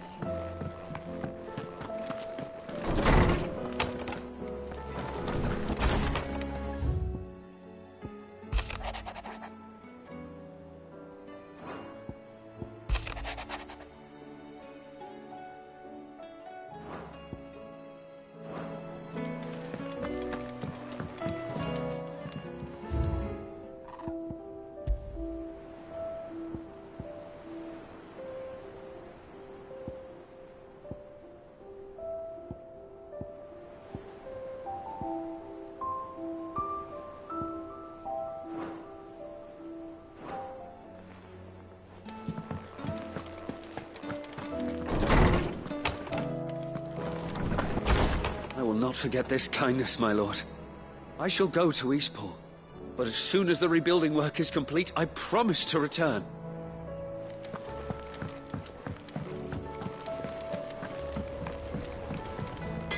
Trouble with your gear, or the sound of ringing still?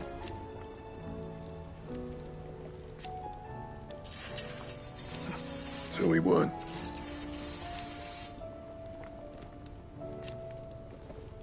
And who knows? So, will it be?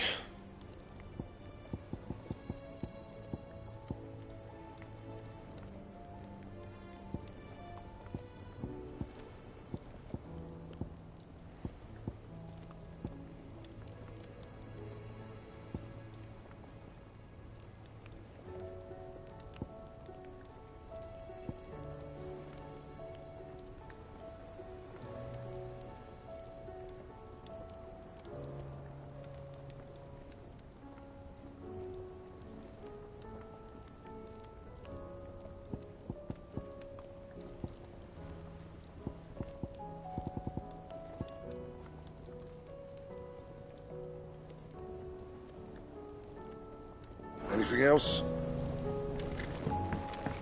The stew's awfully thin.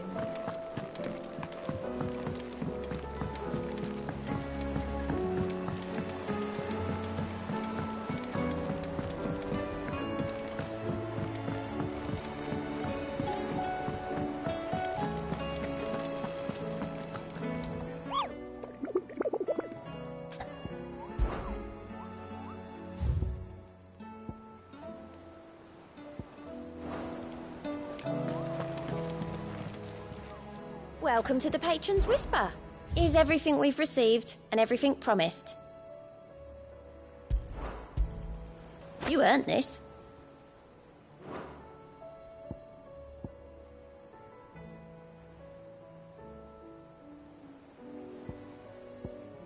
Best of luck out there, Sid.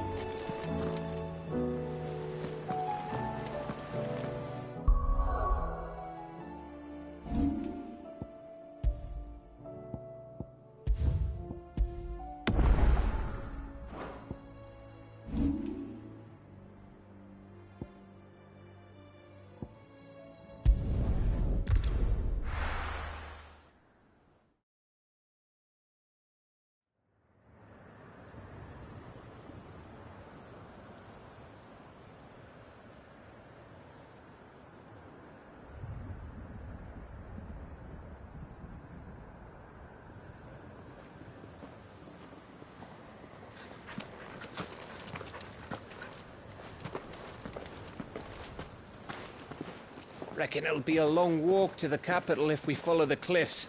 I'll scout ahead, see if I can't find us an inland route.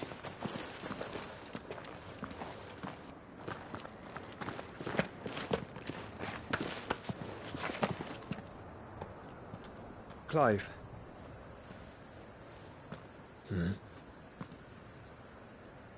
There's something I've been meaning to ask. You took her icon, didn't you? Yes, I did. She understood.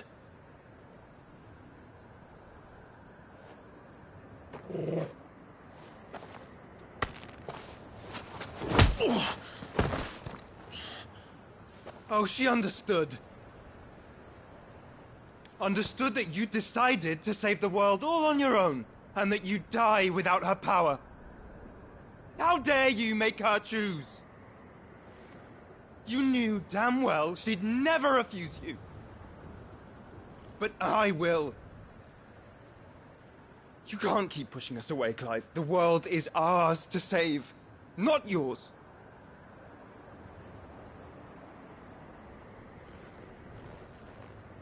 I used my gift because I thought it was the right thing to do.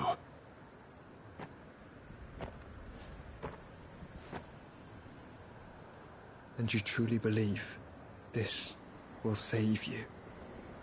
Will save us all? I do.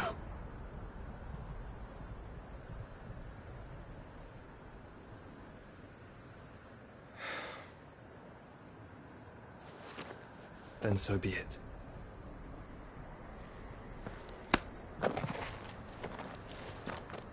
Just don't forget, you're not alone.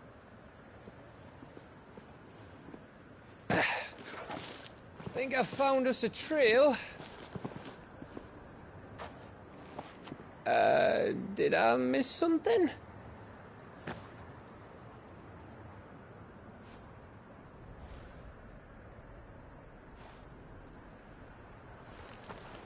Only that Joshua didn't. I don't get it.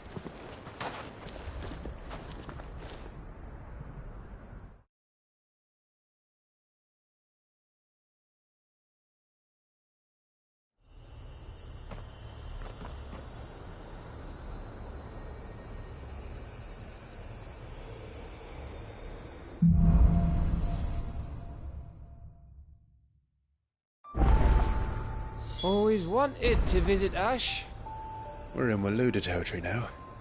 Don't expect a warm welcome. Oh, I don't know, Clive. That castle over there looks inviting enough. Shall we sample its inhabitants' hospitality?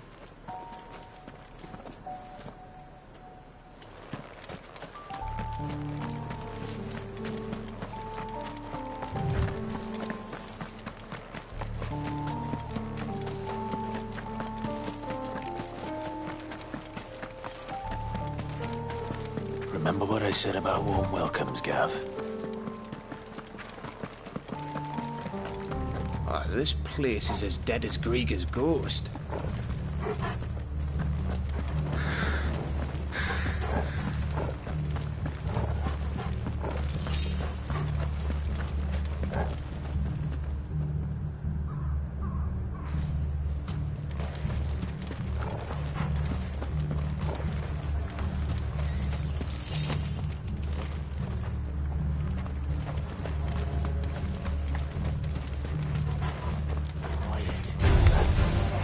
I knew I smelled something.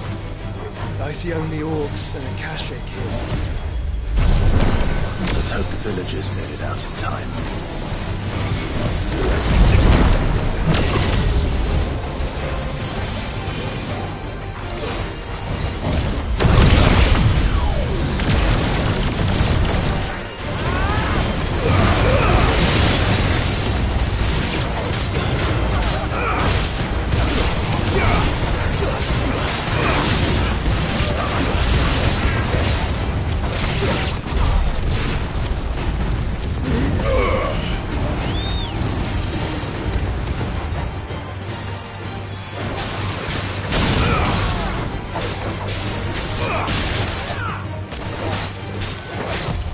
Too slow.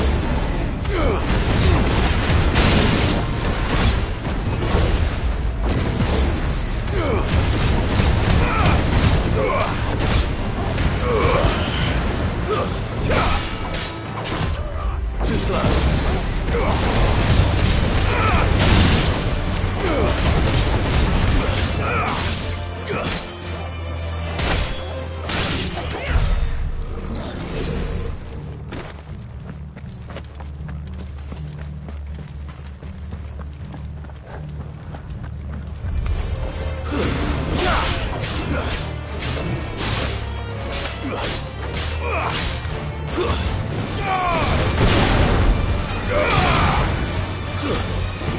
Stay down.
Your reign is at an end.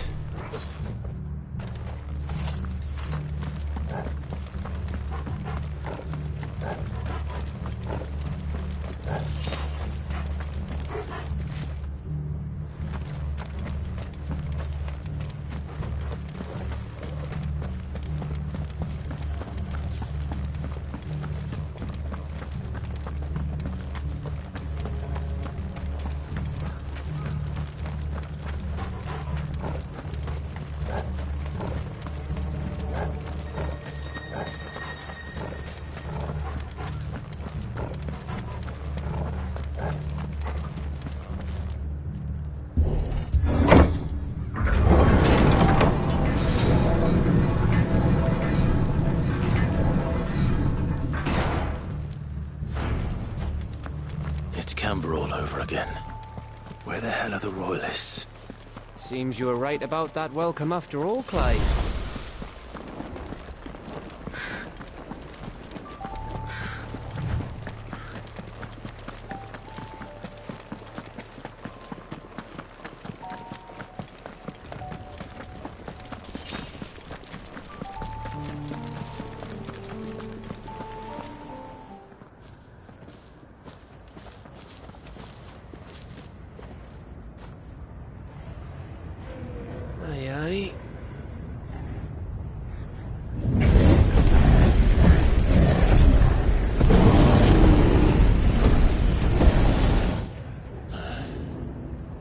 Is the whole of Ash fallen into Ultima's hands?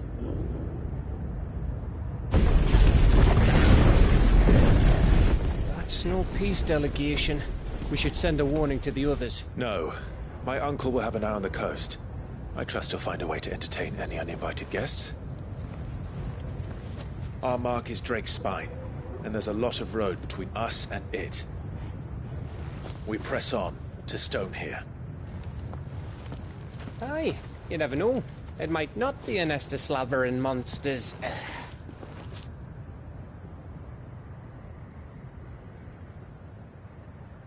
Clive, you must go on ahead without me. This stronghold is as old as Phoenix Gate, perhaps older. It may yet hide Ultima's remaining secrets, and if we are to best him, they must be unearthed. All right. Stay out of trouble. I always do. Mostly.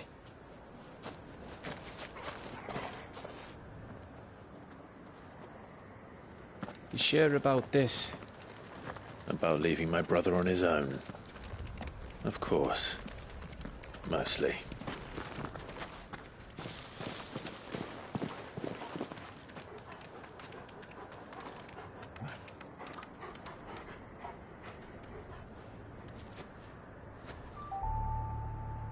Lady Vivian's map is so old it's hard to tell which way is up.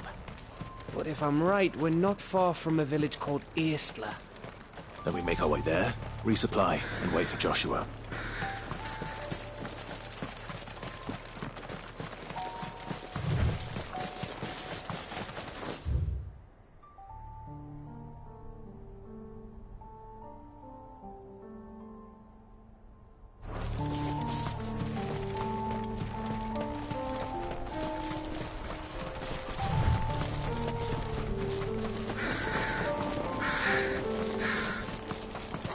This place reeks like a moble's arsehole.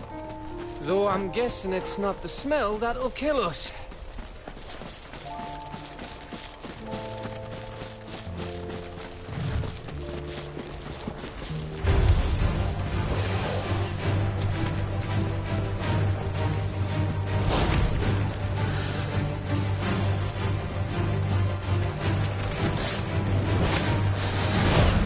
Nice try. You're too slow.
Oh, much breath.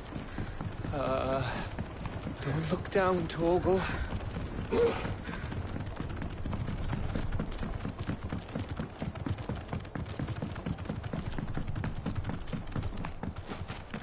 That must be Estla.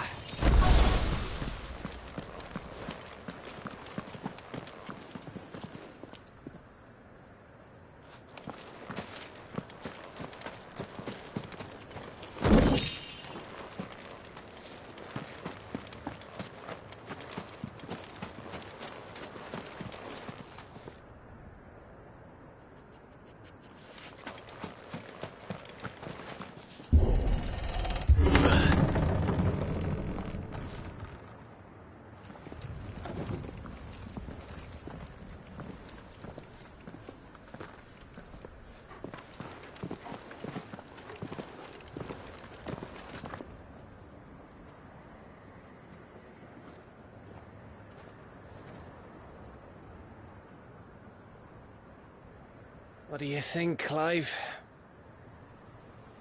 Then we're too late.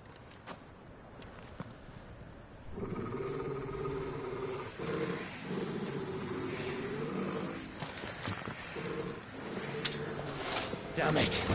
They're all turned. There's nothing we can do. I wouldn't say nothing. No quarter gap! No quarter!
Gav.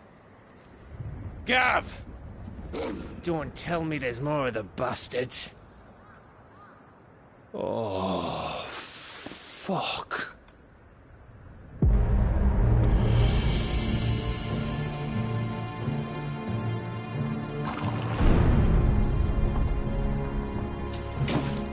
Have you come to watch, Odin? Bound for Stonehill. Good. My master awaits you in the capital, though I cannot allow you to attend him in your present state. And how are you going to stop us? Why, with this!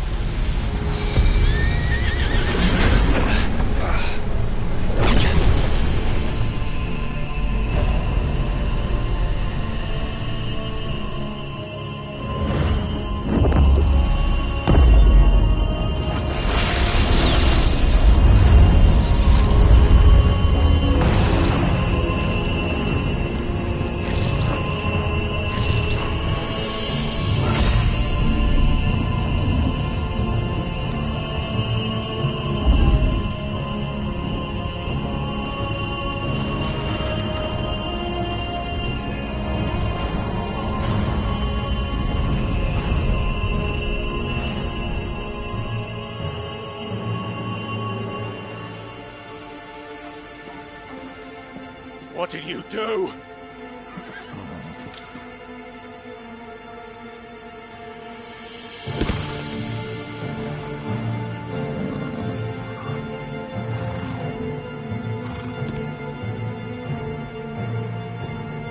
If the vessel would see the path opened, it has but to ask.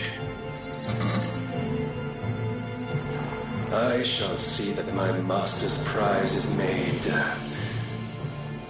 presentable.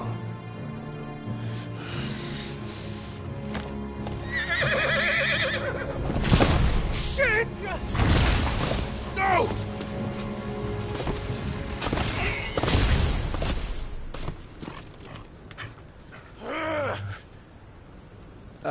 Clive, would you mind telling me what the fuck just happened?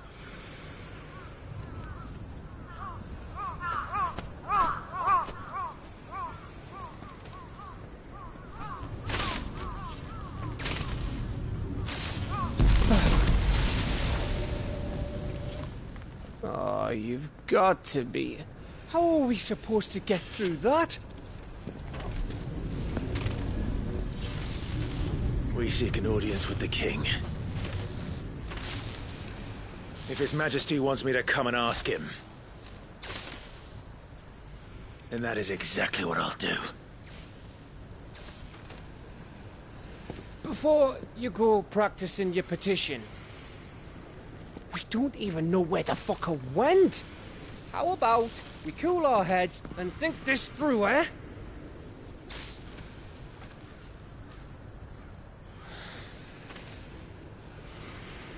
All right. Maybe there's something here we can use.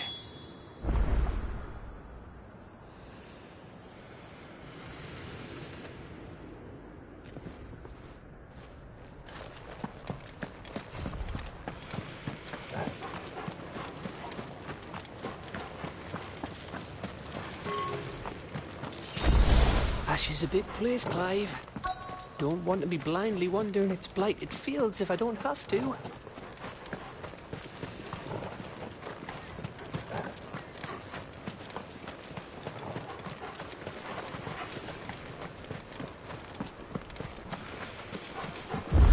I thought we got them all. So did I.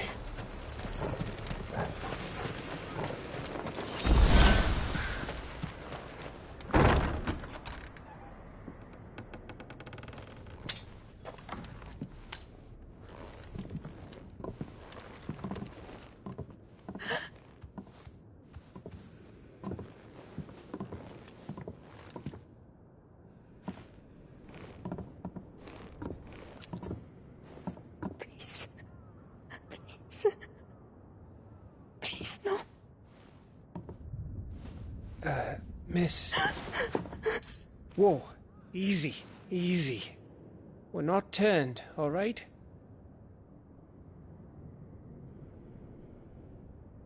Who?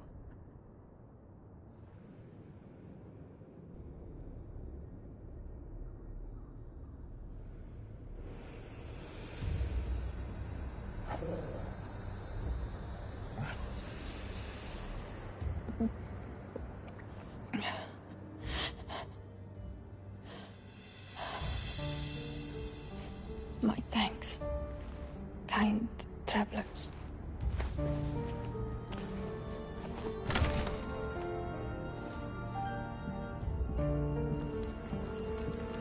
Edda, forgive me for asking, but what went on here?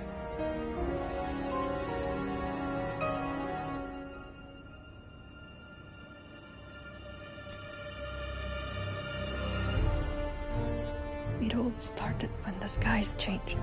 The elders said it was the Arcade. One by one, people went mad. Minds taken by the ether. Till only I remained.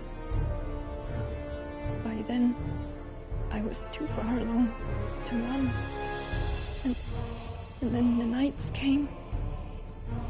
And I didn't know what to do.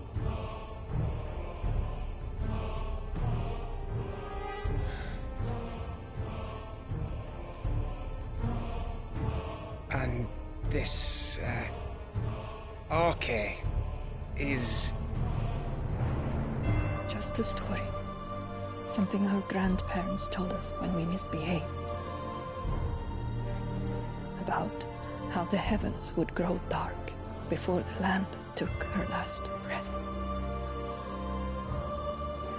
The end of the world. You said the others went mad. But where did they go?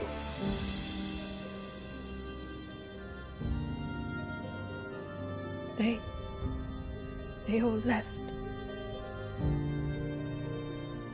Drawn east to the tower, to Reverie. The elders, the healer, the blacksmith, my husband.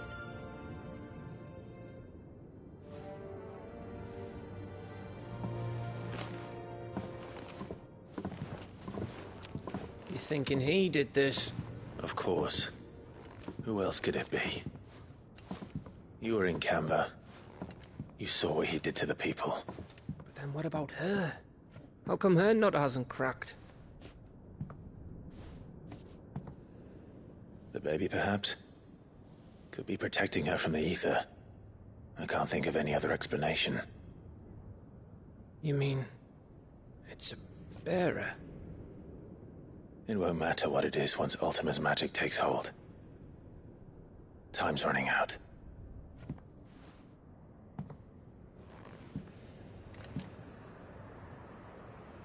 This tower. That's where we'll find the king.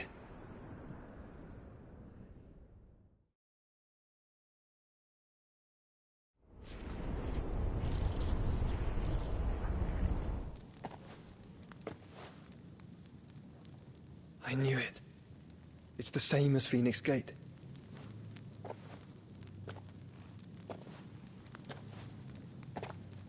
Which means at the end of these stairs should be...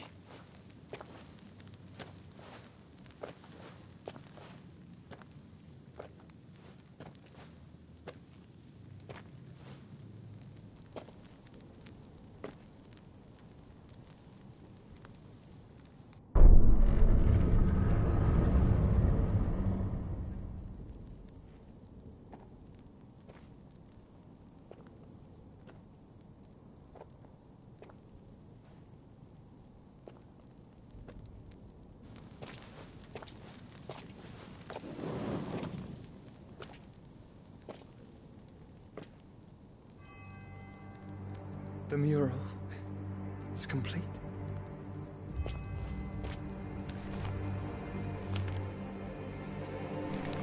Ultima and this vessel will be freed. Garuda Ramu, Shiva, Titan, Bahamut, Odin. Even Leviathan the Lost is here. But where is the Phoenix?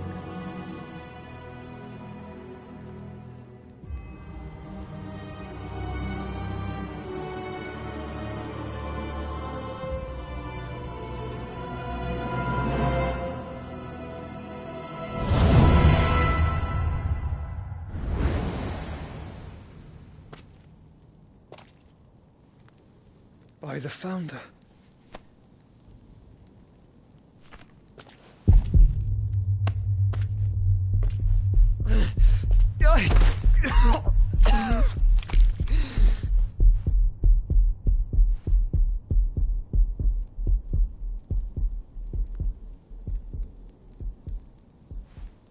So that's what you want, isn't it, Ultima?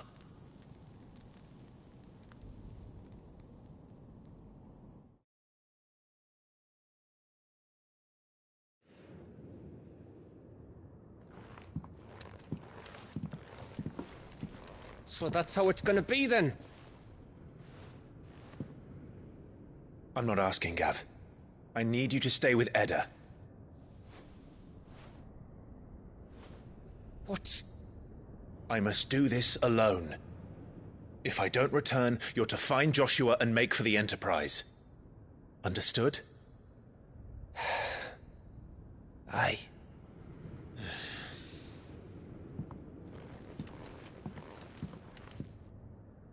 Just don't you go dying on me. Sid's name suits your miserable mug better than mine. Don't worry. I haven't finished with it yet.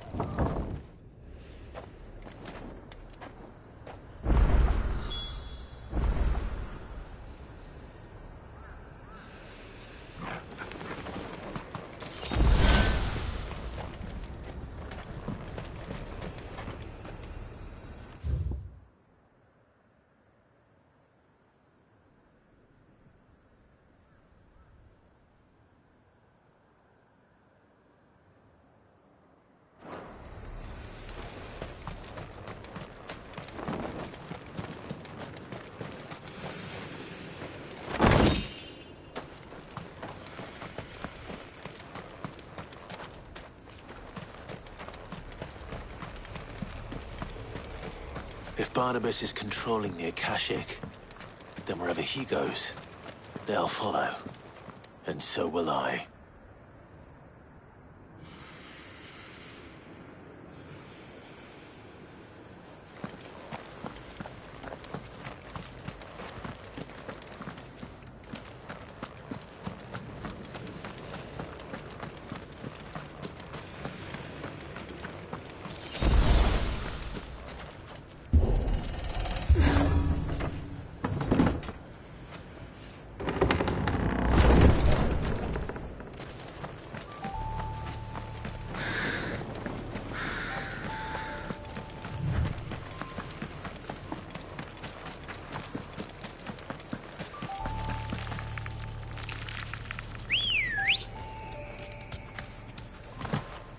Let's go.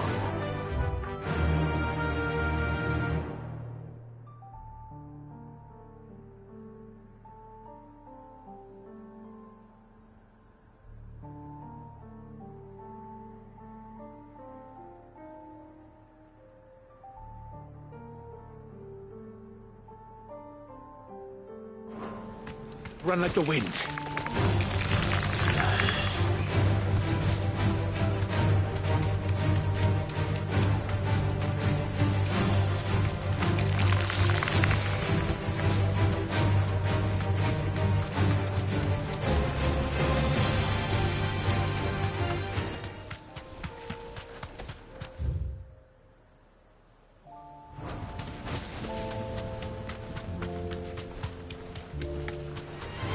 Time to fight.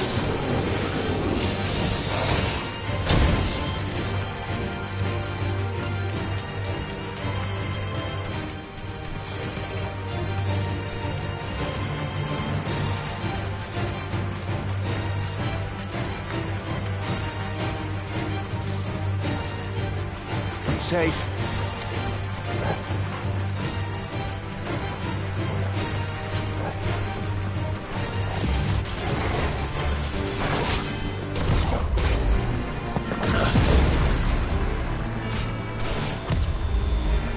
Nice try.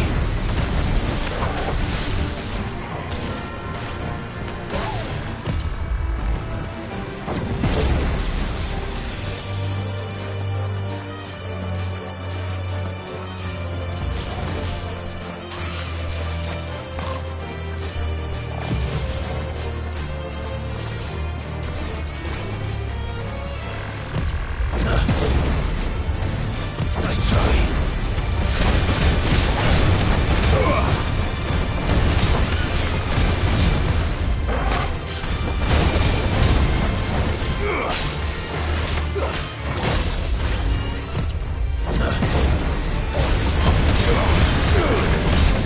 Too slow.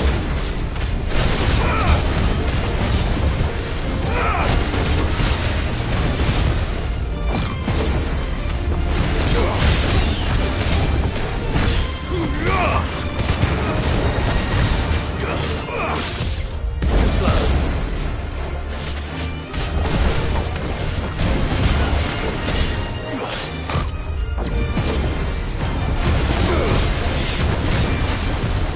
Nice try.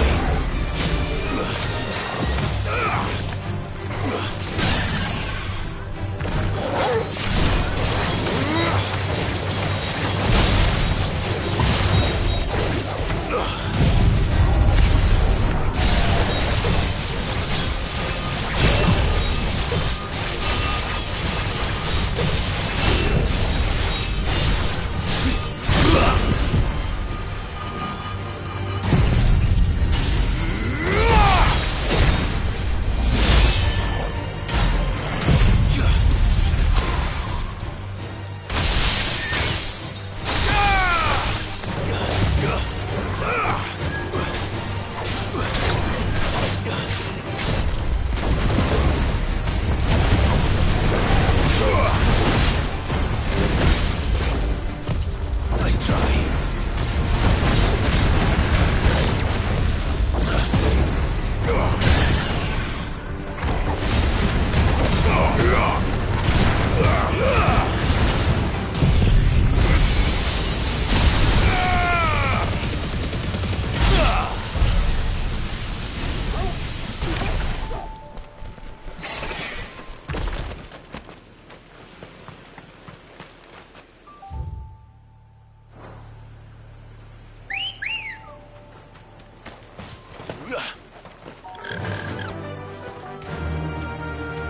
Fly, Ambrosia.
This is it, boy.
I've come for you, Barnabas.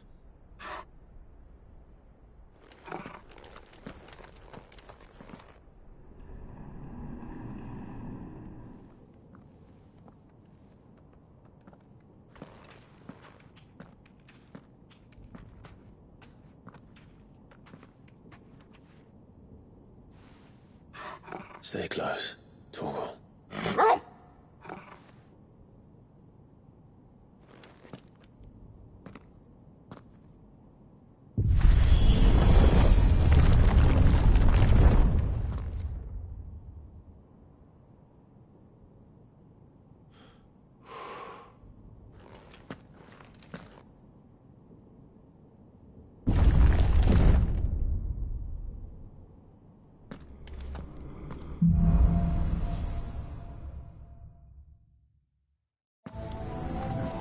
Tower. It's alive.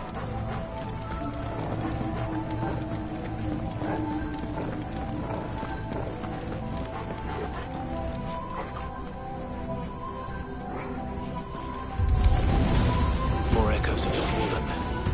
They seem to feed on ether. But there shouldn't be any here.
Too slow.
If I were Barnabas, where would I be? The top. So I could look down on the world.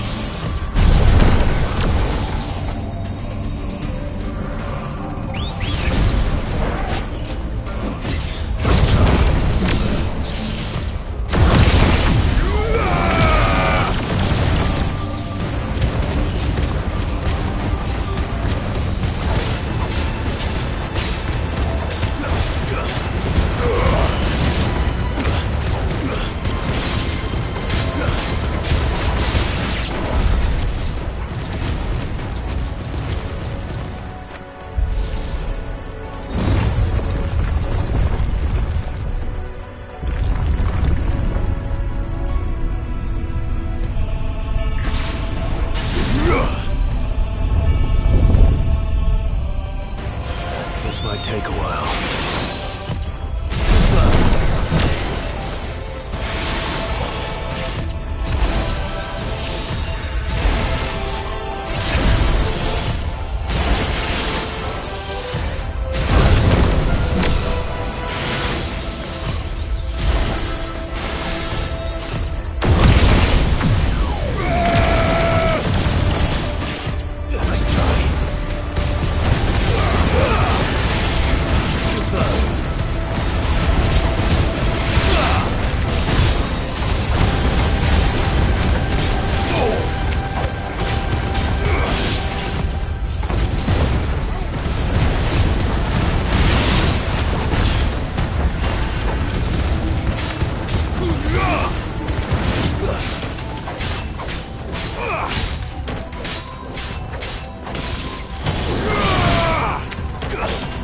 Fine hand.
was that thing?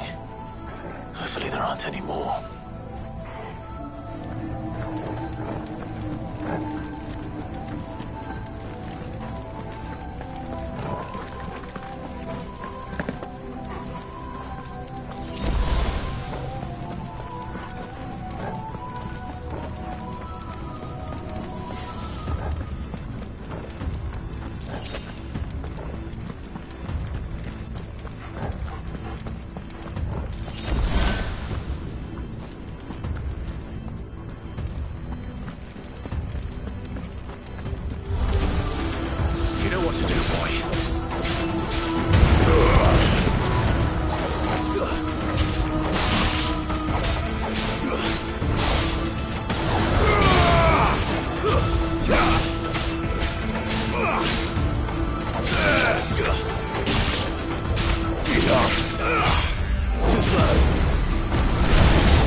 Almost there.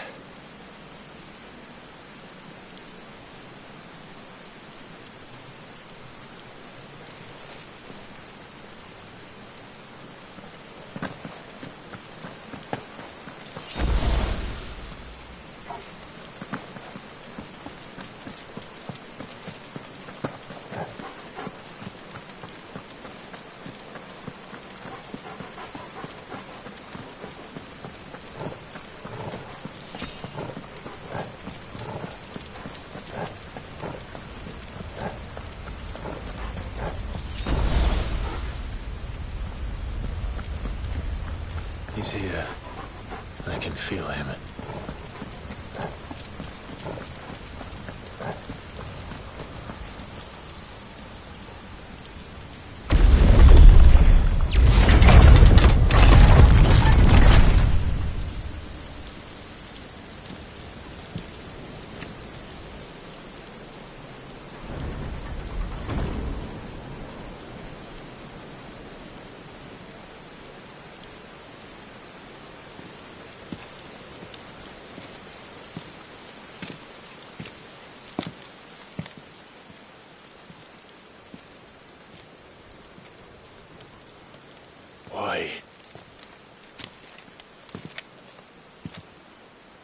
The blade must ever feed if her edge is to remain keen. Butcher. What care you for these worthless creatures? They are nothing. Weak from the moment of their conception, ever longing for power not theirs to command, they turn unfailingly upon themselves. Like sheep, they roam in filthy flocks, eager to trample those few gifted a fleece of gold. Or that they might feel contentment with their pitiful existence. Prejudice and persecution, severance and strife, every earthly wrong springs from the malice in men's hearts. Malice born of the pain and suffering that is free will. Its corruption is gnawed at your being from the very moment of your birth. You're wrong. It is no corruption. It is who I am. Every choice I make, right or wrong, gives me reason to carry on. And carry on I shall. Not as a puppet, but as a man. Which are you?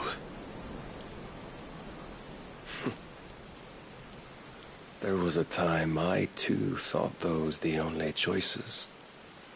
What? Long ago, God granted man the gift of magic. And with that gift did he build great civilizations. Yet over time, man lost sight of the gift's true meaning, stepping from the path of shared prosperity to one of avarice. He abandoned his creator for sword and flame, and through his folly, beckoned the blight. Yet, there were those few who refused to turn their eyes from the heavens, and they prayed to God that he might lead them back to righteousness. And the Lord, he did answer. Before the worthy shall the gates of paradise open. And so did I spread my arms to the ether, and cast my soul upon its gentle waters. I gave myself unto him.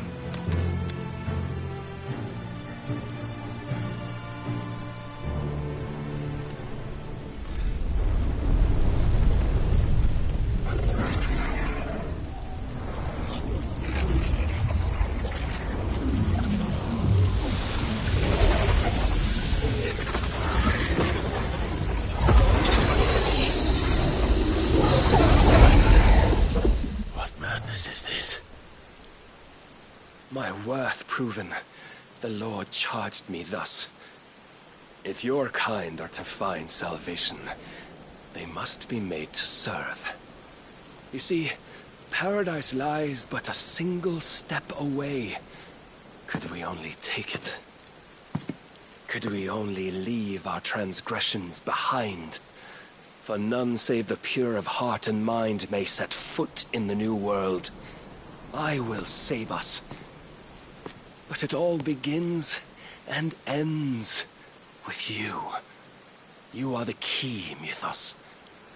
And with this humble offering, shall I prove my faith once more. So you forsook your kingdom.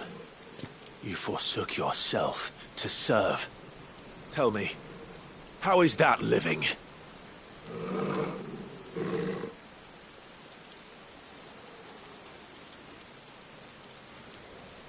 What you seek to provide is not salvation. It's anything but. Life is about always having a choice. Take that away, and we might as well be dead.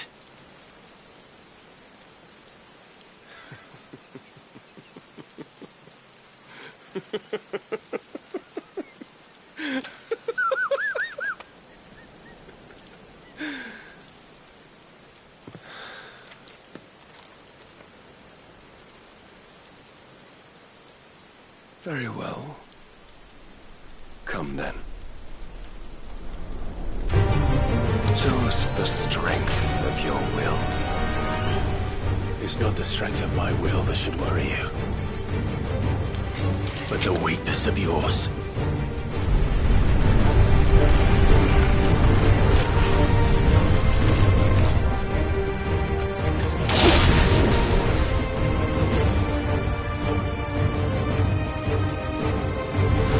If you think your will the stronger, prove it. By this day's end, you shall know the truth.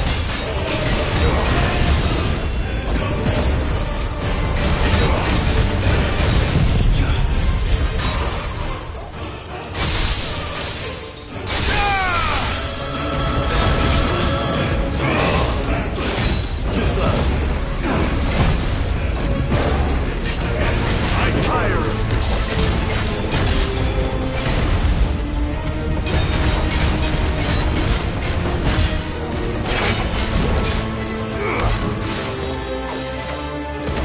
Blessed with the might of a god, yet still fight like a man.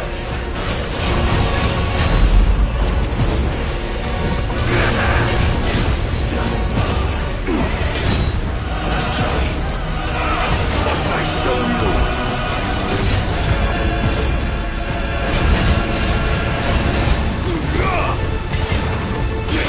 Show me more!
serve as his vessel, and you cling to this foolish notion of hope when there is none.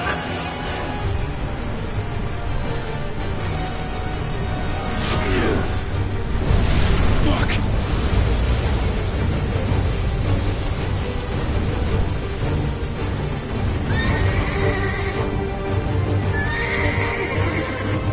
Desperate, are we?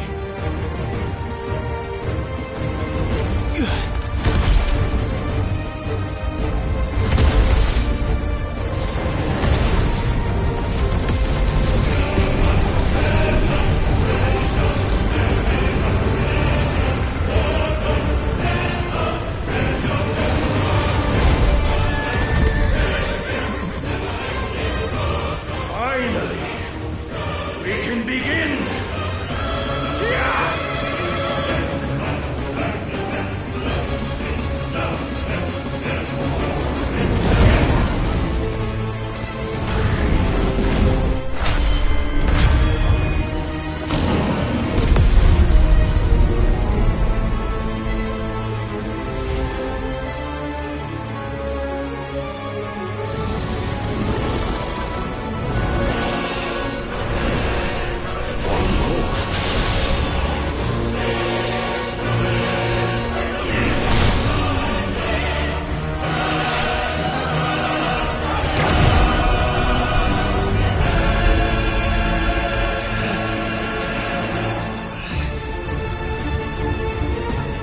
You have been shown the path. Now you must follow it. Free yourself, Mythos. You will not defeat me otherwise. We'll see. Perhaps you still require persuasion.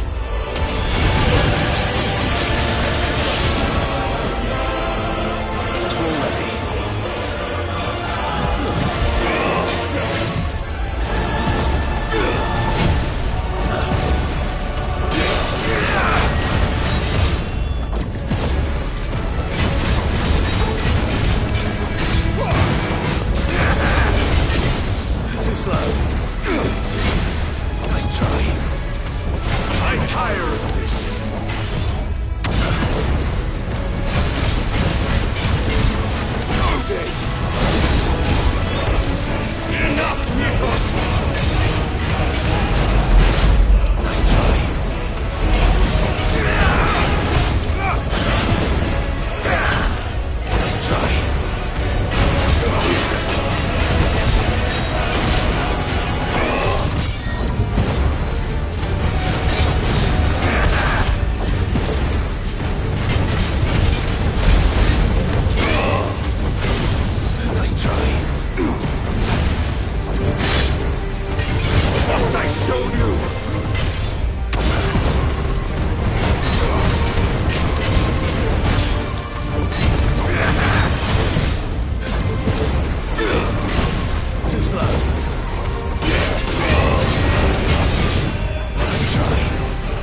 defeated.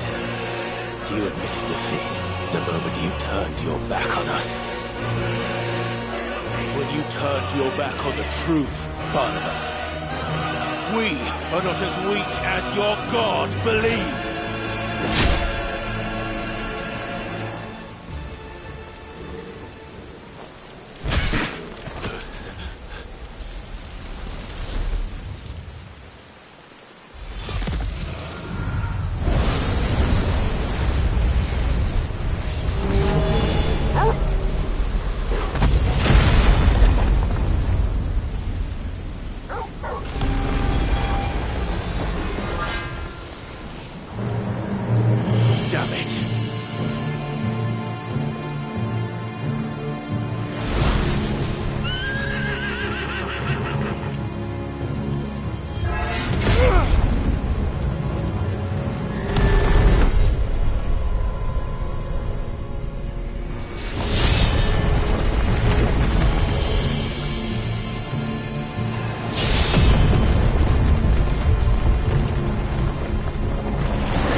Men know nothing of strength.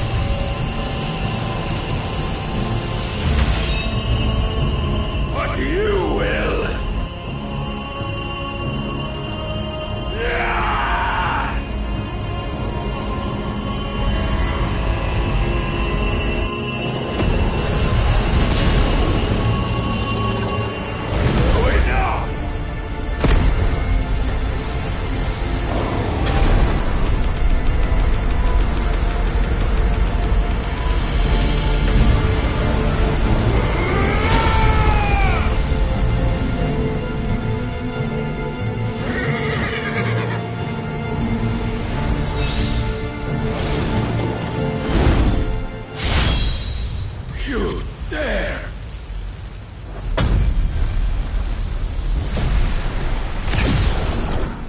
Could it be you have made a weapon of your weakness?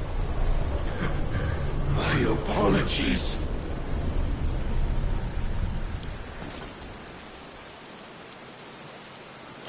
You are not the fool I took you for.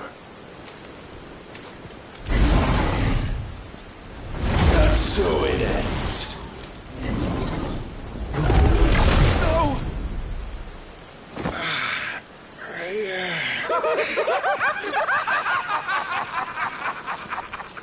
Don't tell me you are tired, Mythos! Your stubborn defiance has stirred my long-becalmed heart, filling it with a joy that I have not known for generations! I had thought the tantalizing kiss of self-indulgence a dream forever out of reach. And now that its sweet ruin courses through my veins, I shall not be quick to relinquish it. Show me your work, Mythos, that I might revel in it!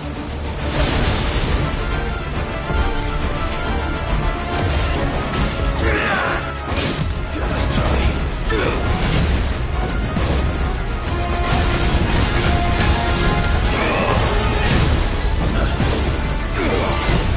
Too slow. Show me more! Nice try.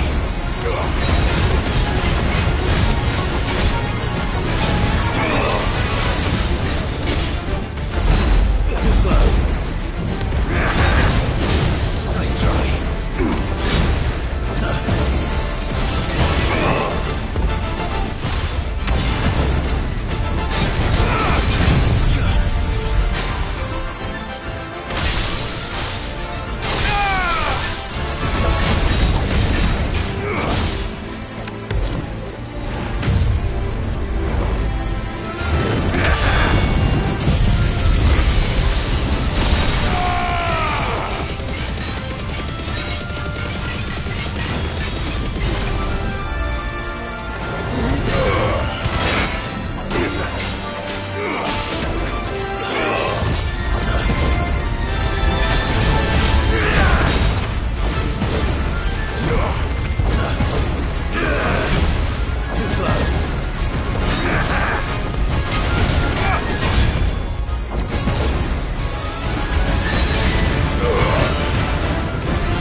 my crown, Minos. But none could wrest it from my head.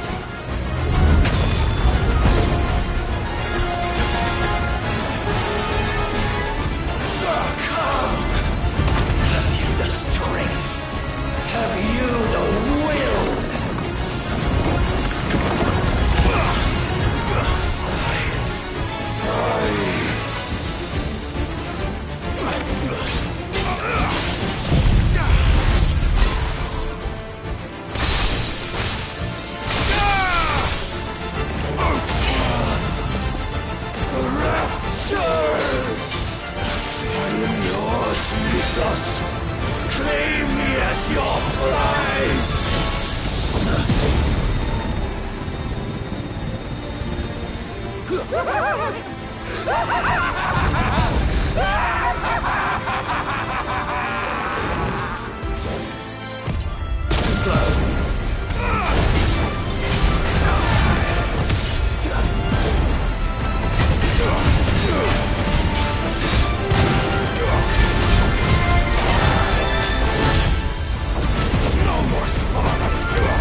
is at an end.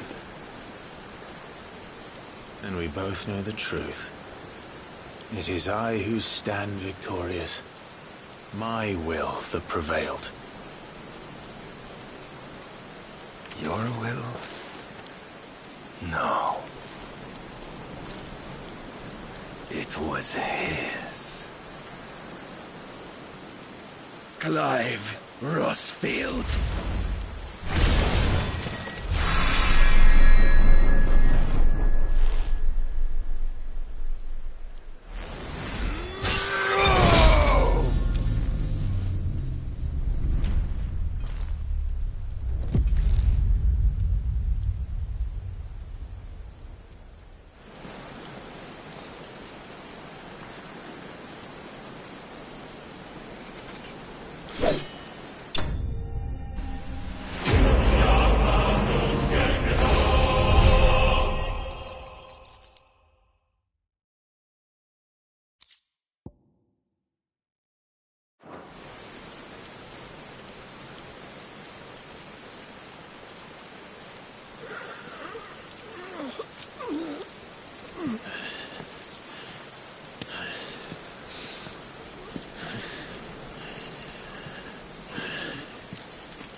Perhaps there is strength in will.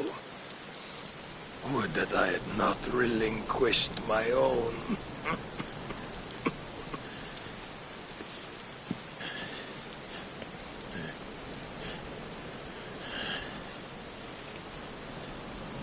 You relinquished nothing.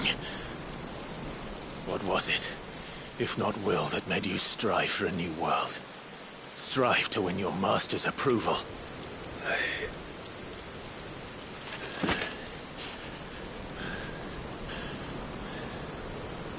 You were shown a fantasy, and you chose to believe it.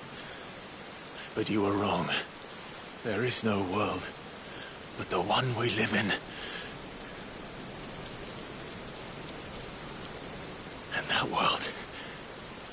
that world is worth saving, even if it means killing a god.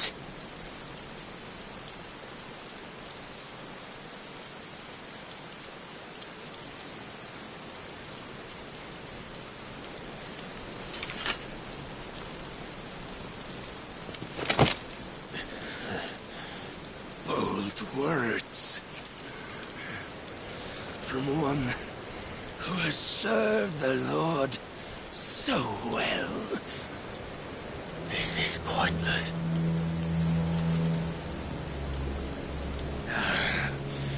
But I almost forgot. I promised that I would make you presentable. Did I not?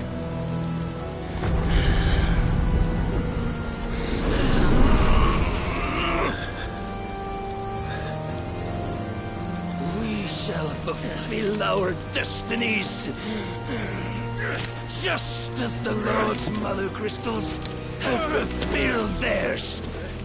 Come, Clive Rossfield. Take what is rightfully yours. Become one with God. No.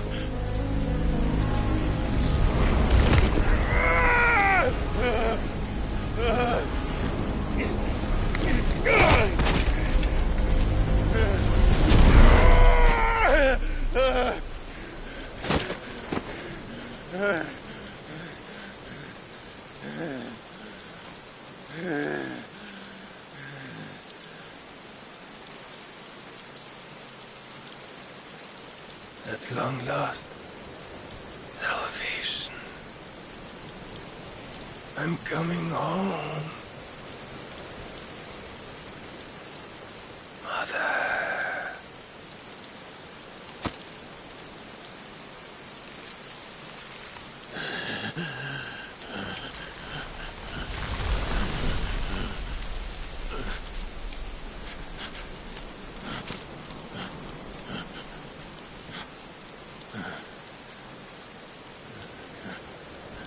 Tell me, how does it feel? Show yourself! Face me! How does it feel to consume your rival's strength, to gorge yourself on their being, to edge step by trembling step ever closer to the divine? With or without a will, you are still but a vessel, our vessel.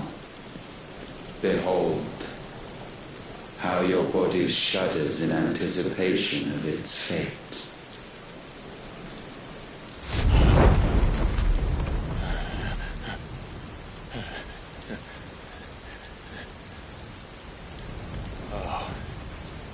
It's not yours yet.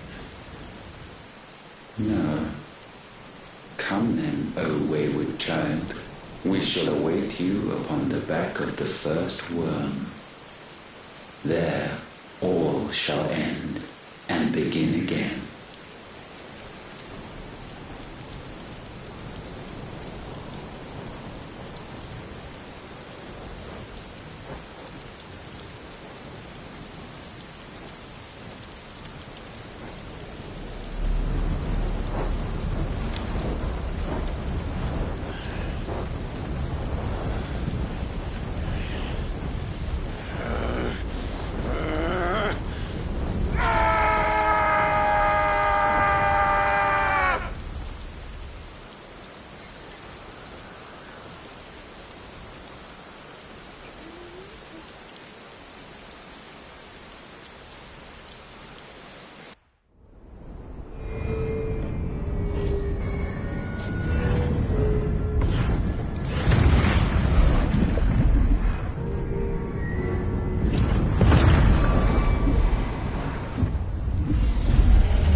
Why the hell is my city going with the captain? Don't ask me, ask them! Since when was Eugen Hamel one to hide when there was a fight to be had? Since they stripped me of my rank and banished me from the battlefield. Now I'm stuck wiping the backsides of this one while the city burns and my right tails off with a man half my age! And then you turn up! What the hell are you doing here anyway?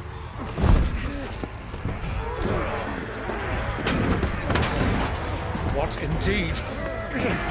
The enemy numbers 200,000 or more, counting yours. There are simply not enough soldiers garrisoned in the capital to repel an army of that size. Then what of the central keep? Held by a contingent of soldiers and bearers from the surrounding boroughs. They are the sole reason it still stands. And all it took was an army on their doorstep to bring them together. The prospect of death does put things into perspective. Perspective? Perhaps it's what we've lacked all along.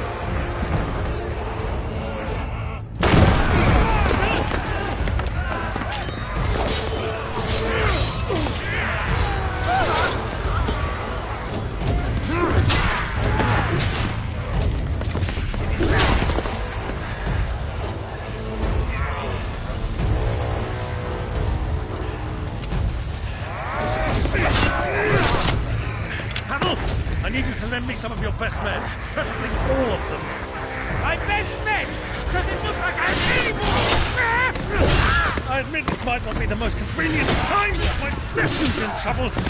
And I may have already promised him your help. Your nephew, the outlaw?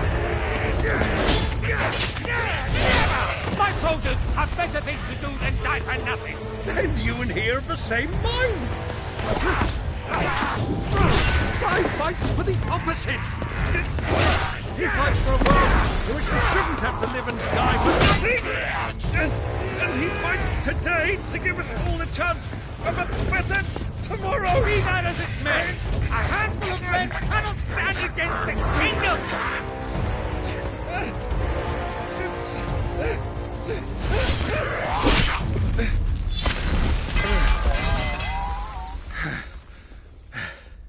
Then mayhap they are the wrong men. Well, I'll be damned. Our numbers are few, but I shall rally as many of my dragoons as I'm able. You, apprise the Lord Strategist of the state of the city's defenses. Yes, Your Radiance. And you would fight alongside us? I owe the Phoenix a debt.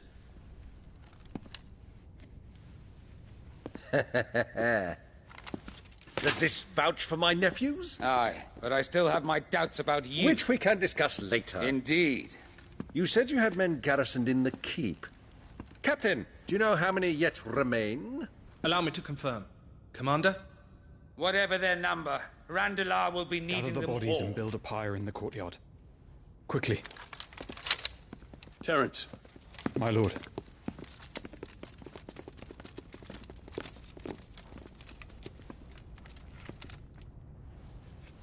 You will find a girl there.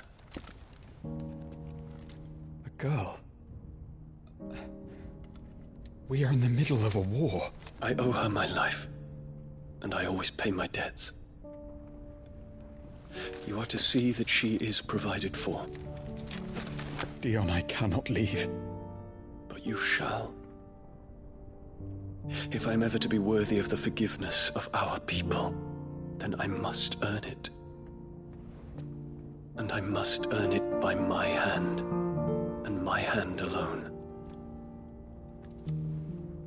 Know that I do not ask this lightly. And know that I will do it.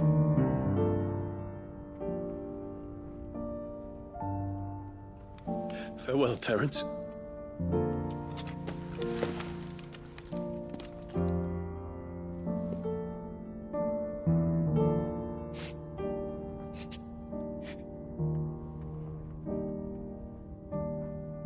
Farewell, my prince.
Clive! Thank fuck. You alright? I am. But I'm a damn sight better for seeing you, Joshua. And Barnabas. The king is dead.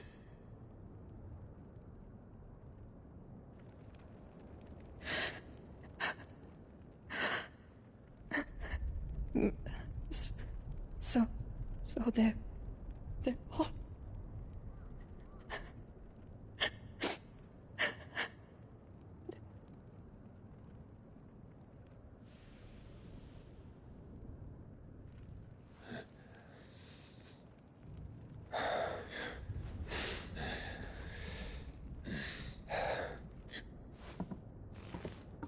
They are, but so is their killer. He can't hurt anyone anymore. You're safe.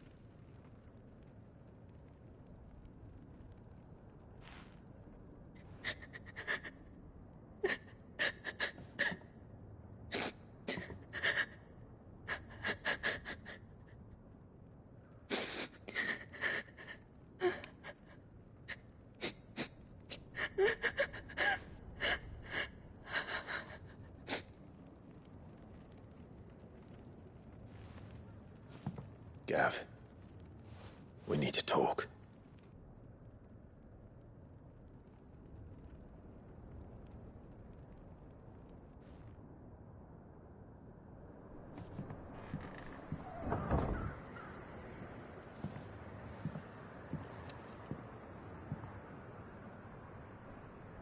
I'm sorry, Clive.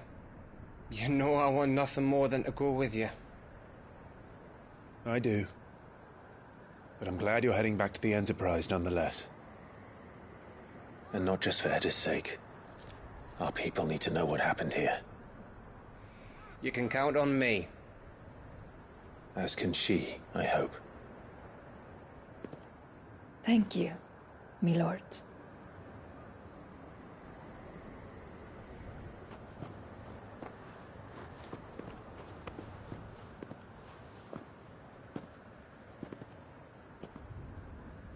Do you think that was wise? Wiser than leaving a woman with child alone in the Deadlands. They'll be safer at the hideaway. For now, at least.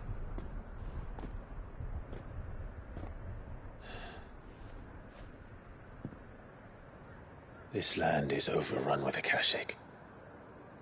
The king himself was long turned, albeit by choice. All to serve Ultima, in his damnable quest to forge the perfect vessel. The chaos Barnabas wreaked upon nation after nation. How many were killed for this? He didn't consider it killing. Or a mercy of sorts. A way to end their suffering. He truly wanted to save mankind, and ultimately use that. As he uses us. But why us? What are we? What are we? We are dominance. That is our fate. But that doesn't mean we have to accept it, which is why we fight. For the right to deny it. Is that not so? It is. For our sins.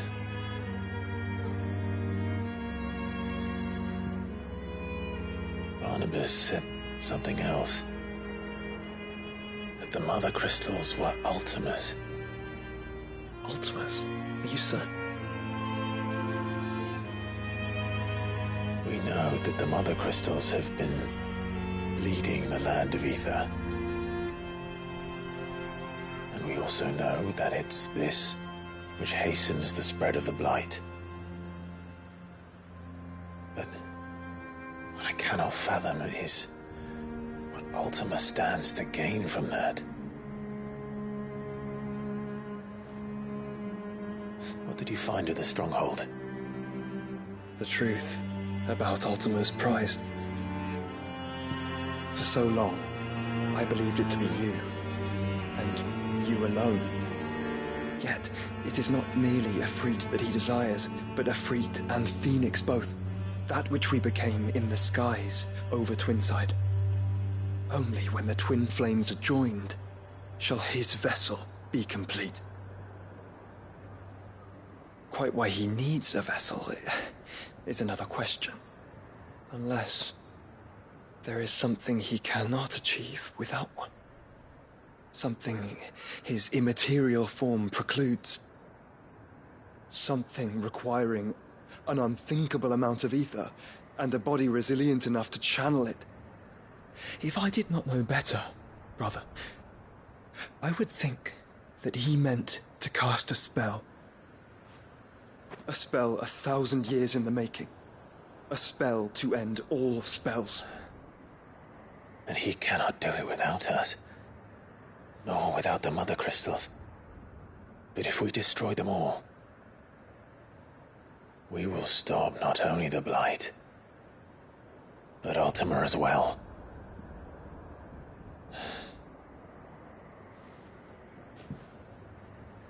We stick to the plan then. Only this time, we face him together. Well, It's a long walk to Stone here. Let's not keep Ultima waiting.